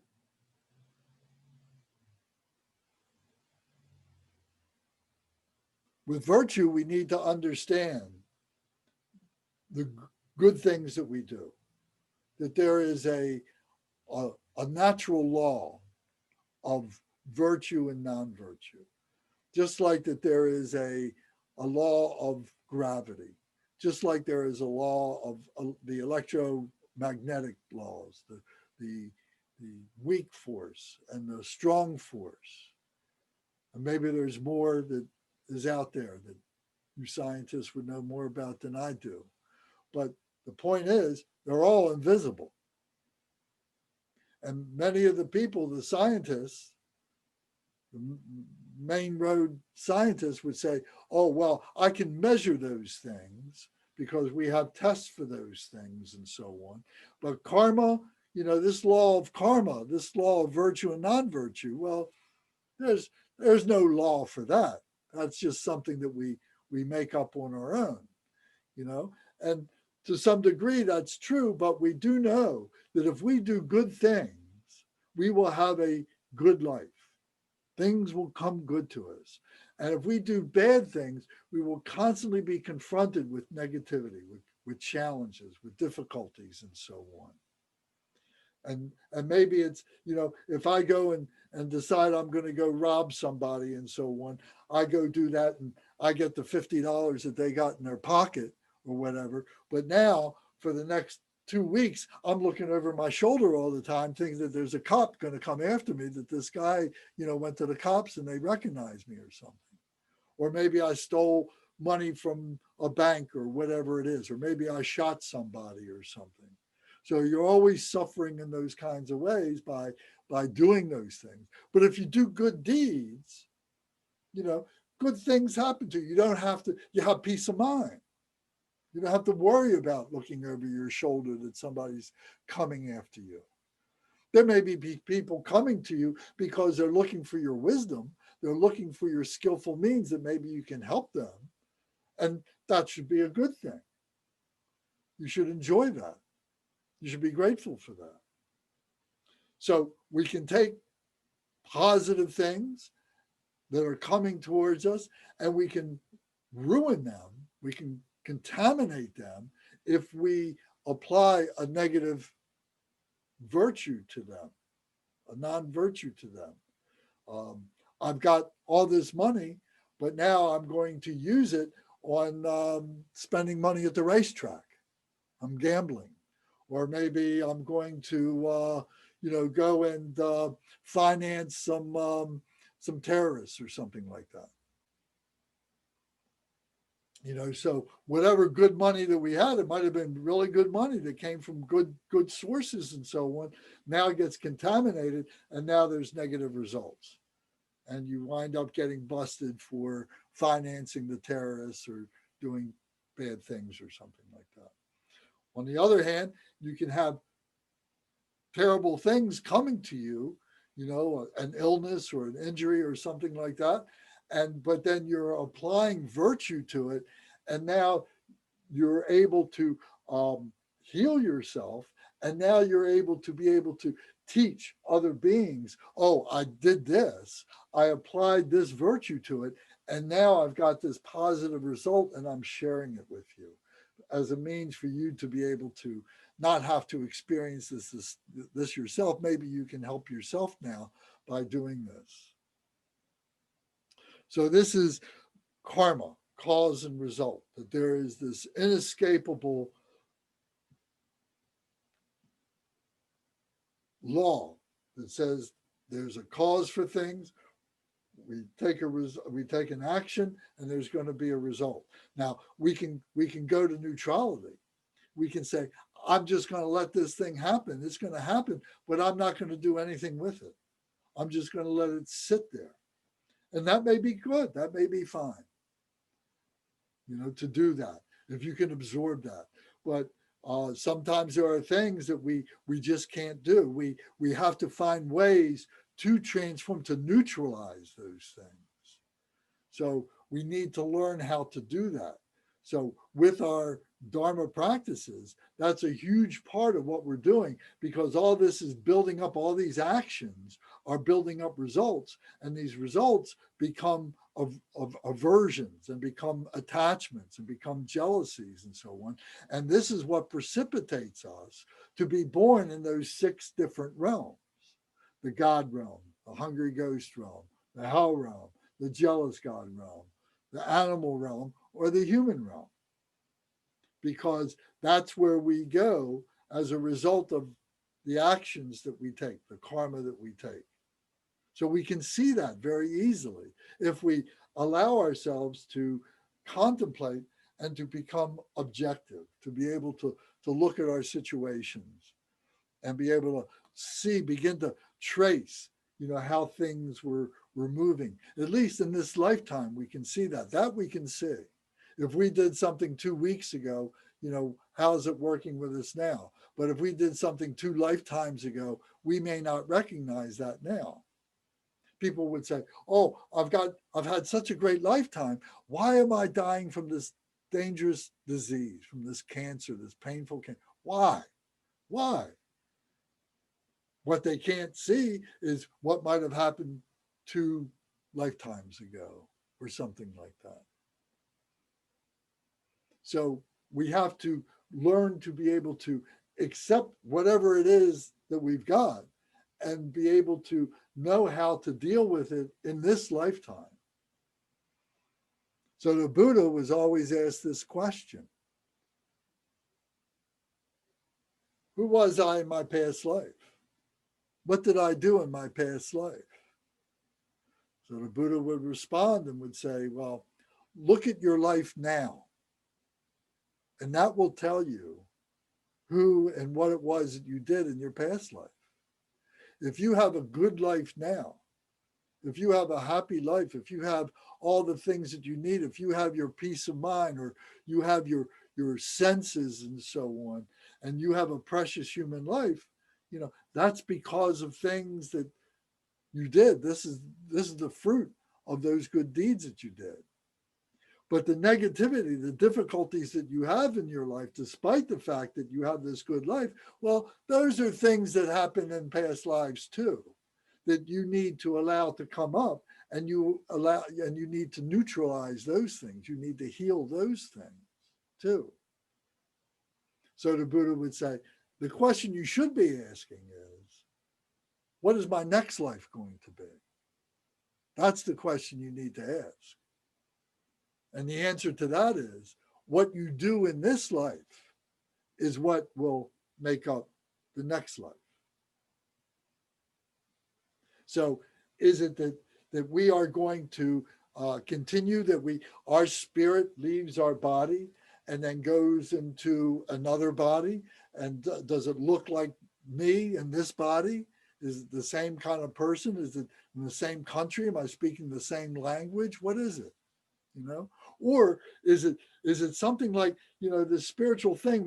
We can't say exactly what it is. Maybe it's that our spirits together, if we are so together, we all come together and our spirits come together, and then as that spirit now becomes even more powerful and comes and manifests as another being.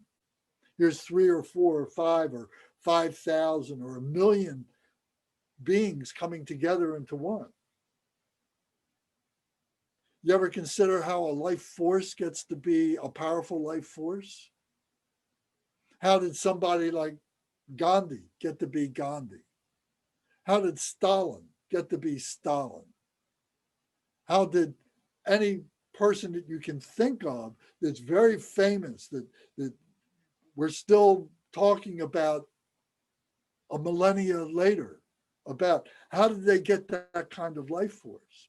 Well, maybe it was that all these entities, this different energy all came together and supported that and became that.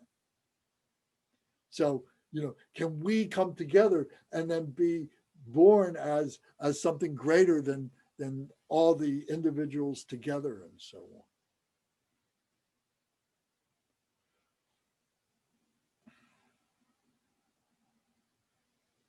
So in karma, we say this. This is the prayer that we recite, and there's 2 prayers actually. First one is, even if one were a king at the time of death, one's possessions, enjoyments, friends, and retinue will not follow. But wherever that sentient being goes, his karma follows after him like a shadow. So even a king who has everything, there's no luggage racks on the hearses. They came in naked, you go out naked. I know in some civilizations, in some cultures, they build the pyramids and they bury your whole family with you and all your possessions in the pyramid. I know that happened, but does it do anything for them? Nothing that we know anyway. The fruits of one's positive karma is happiness. If we do good things, if we have good positive karma, we're happy.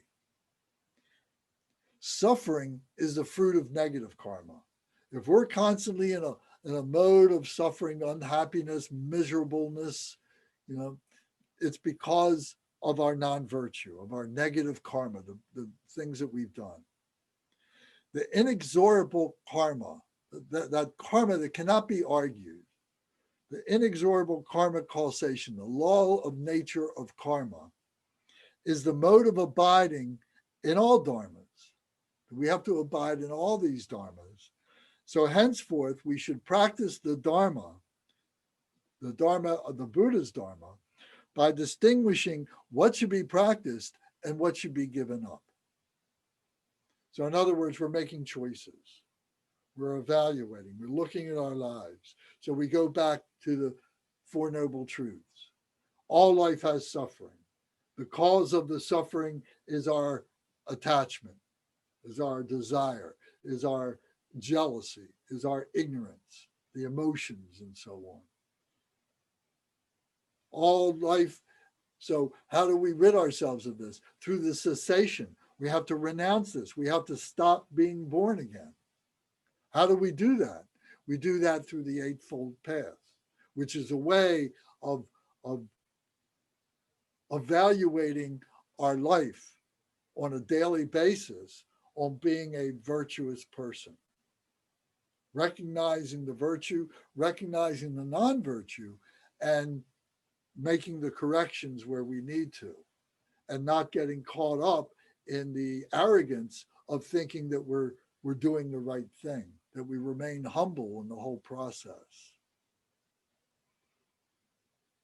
So these four thoughts, precious human life, impermanence, the suffering of samsara, and karma, keep us aware of that path. Keep us aware that that's what we need to do. We need a system that we can follow. And this is the system, and this pathway, or rather these thoughts, keep us on that path.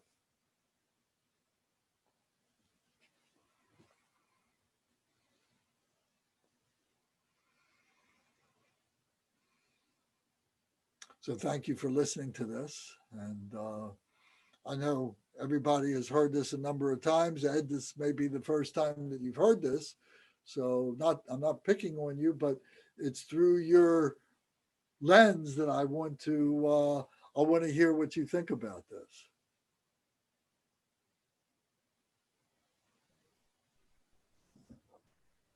I'm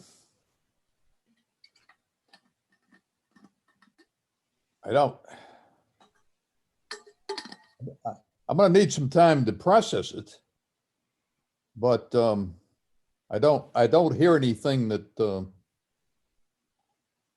causes me trouble. I'm sorry. Go ahead. No, I don't quite know how I get there, but I suppose that's what we're all about. That's what we're learning. Yeah.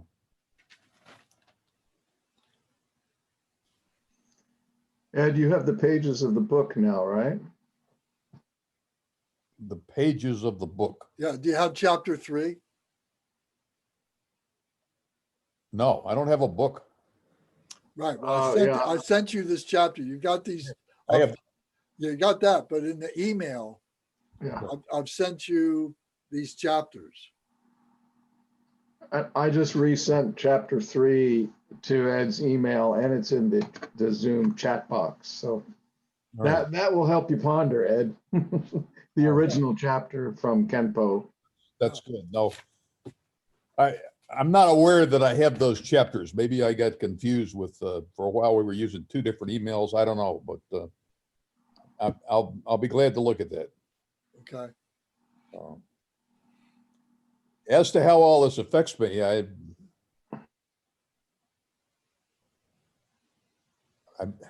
going to have to settle in.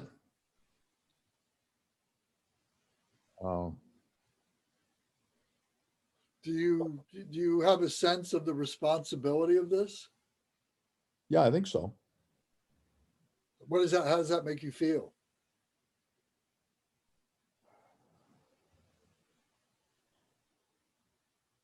Nervous, That's honest. challenged, encouraged. Good. When you started this, I mean, I think it's an obvious question, but were you up for a change? Yeah, I think so. Or did you think it was going to be an affirmation of what you already knew, or did you think there was going to be new stuff there that was going to cause you to change? I thought it was going to be some of both. Okay. Years ago, how long ago, Michael, I attended several months of at Sunday morning Buddhist temple with Michael after we had coffee at Starbucks. Okay. And 9 or 10 years ago. 9 or 10 years ago, when we were both much younger people. Yeah, we were kids. I was still older than you are now, I think, but that's beside the point. But somebody told me, I don't recall whether they used the term religion or not, but we may have been in a discussion about how Buddhism, what Buddhism presented differently than Christianity. He and I both had come from a Christian tradition. And he said, Buddhism is not a religion, if he used the word religion, of supplication. Well, it's a philosophy. It's a philosophy, but it seems to be more a philosophy of alignment. Yeah, harmony. Yeah, I'm interested I'm an Episcopalian, and I'm interested in those services that I derive a lot from, but a lot of them are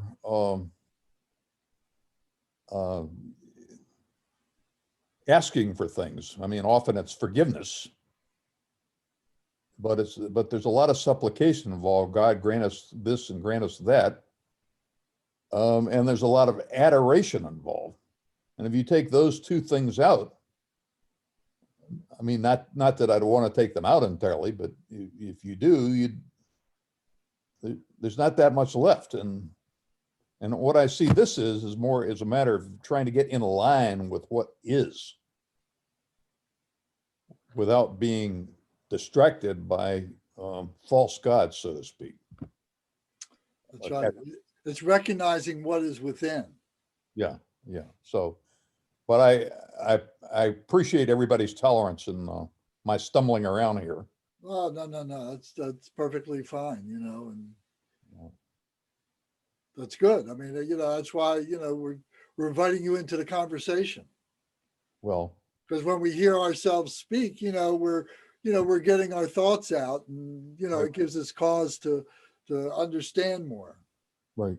Well, I appreciate the opportunity. Yeah. Are you a teacher? Are you a professor yourself? I was in a past life. Ah, okay. I'm many years out to pasture now. I see. Yeah. What was your field? Well, adult learning, adult development, adult education in general, adult literacy to some extent. I was an administrator of sorts, and I just taught courses here and there, and in the realm of adult education that I was interested in at the time. Okay. All right. Well, I look forward to more conversation with you. So. Well, I appreciate it. I'm a little embarrassed at all the airtime I'm getting, but I appreciate it. No. Does anybody else have anything that you want to say, add? Hi, Lance. It's Sarah. Hi, Zara. You're behind the blank screen. Yeah, I was just listening tonight. I just was like absorbing it and taking it in. I wanted to say, because this was my second, well, actually, it's my third time. I jumped in the like midway, I think last spring. And then I got to do the benefit of a full sequence. And now I'm coming back in for a second full time. And listening to tonight's conversation, I can remember when I heard it the first time from you, the first time it caused me anxiety. I'm going to be honest. I was anxious, and I began like a microscopic analysis of my life where I was over analytical with every action, from picking up an earthworm to like, I was like, is this virtuous or not? Like silly things, like picking up recycling, right? I was like, am I getting good karma? Like I kept like saying like my karma counter for the day. I'm just being really candid. Like sometimes I think about like things that are silly to me. Like if I pick up the earthworm and try to save it, maybe it should just die today, and I've interrupted and caused it more suffering. So I think I was thinking about all this stuff, and then listening tonight, I really recognize a distinct shift, honestly, and I'm no longer anxious, and I'm really at peace with just some of the basic concepts of the philosophy that are so practical and logical. Like I think Ed was just describing, coming from a monotheistic background myself, about this is such a action oriented, like we do have some level of control of our outcome if we choose and are able to make that decision, versus sort of we're a bystander on earth, kind of praying and hoping it'll be okay. But tonight's round, if you will, the third go around for me I was very much calm and at peace, a distinct shift in my emotional response. It was very salient tonight for me. Great. Thank you for saying that. That's really Yeah. good. Yeah. Very good. No, thank you. Okay. Anybody else have a comment? Okay, well then, I don't want to keep anybody later than we have to. So Michael, it's the Umze for this evening. So if you'll do our dedication. So if we can do, I think the dedication on page 20, 21, and 22, pardon me, will be appropriate for tonight.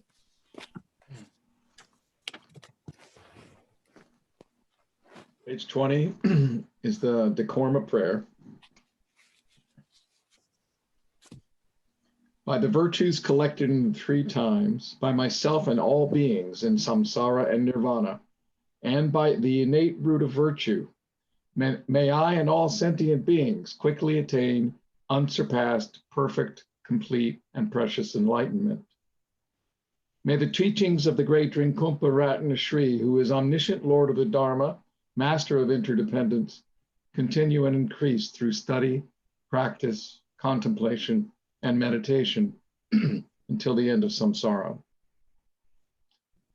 Glorious, holy, venerable, precious, kind root and lineage lamas, divine assembly of yidams and assemblies of Buddhas, Bodhisattvas, yogins, yoginis, and dakinis, dwelling in the 10 directions. Please hear my prayer. May the virtues collected in the 3 times by myself and all sentient beings in samsara and nirvana, and the innate root of virtue, not result in the 8 worldly concerns, the 4 causes of samsara, or rebirth as a Shravaka or Pratyeka Buddha. May all mother sentient beings, especially those enemies who hate me and mine, obstructors who harm, misleading Maras, and the hordes of demons, experience happiness, be separated from suffering, and swiftly attain unsurpassed, perfect, complete, and precious Buddhahood. By the power of this vast root of virtue, may I benefit all beings through my body, speech, and mind. May the afflictions of desire, hatred, ignorance, arrogance, and jealousy not arise in my mind. May attachment to fame, reputation, wealth, honor, and concern for this life not arise even for a moment. May my mind stream be moistened by loving kindness, compassion, and bodhicitta, and through that, may I become a spiritual master with good qualities equal to the infinity of space. May I gain the supreme attainment of Mahamudra in this very life. May the torment of suffering not arise even at the time of my death. May I not die with negative thoughts. May I not die confused by wrong view. May I not experience an untimely death. May I die joyfully and happily in the great luminosity of the mind as such and the pervading clarity of Dharmata. May I, in any case, gain the supreme attainment of Mahamudra at the time of death or in the bardo. Om, Ah, Hom. Om, Ah, Hom.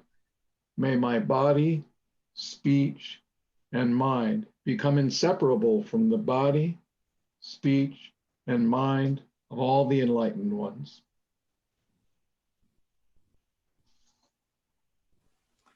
Terrific. Thank you all very much. Appreciate it. Okay. So Thank next you, week, Matt. next Thank you. week back here will be the next chapter is, we're going to talk about shamatha meditation, calm abiding meditation. Thank you. All right. Thank you.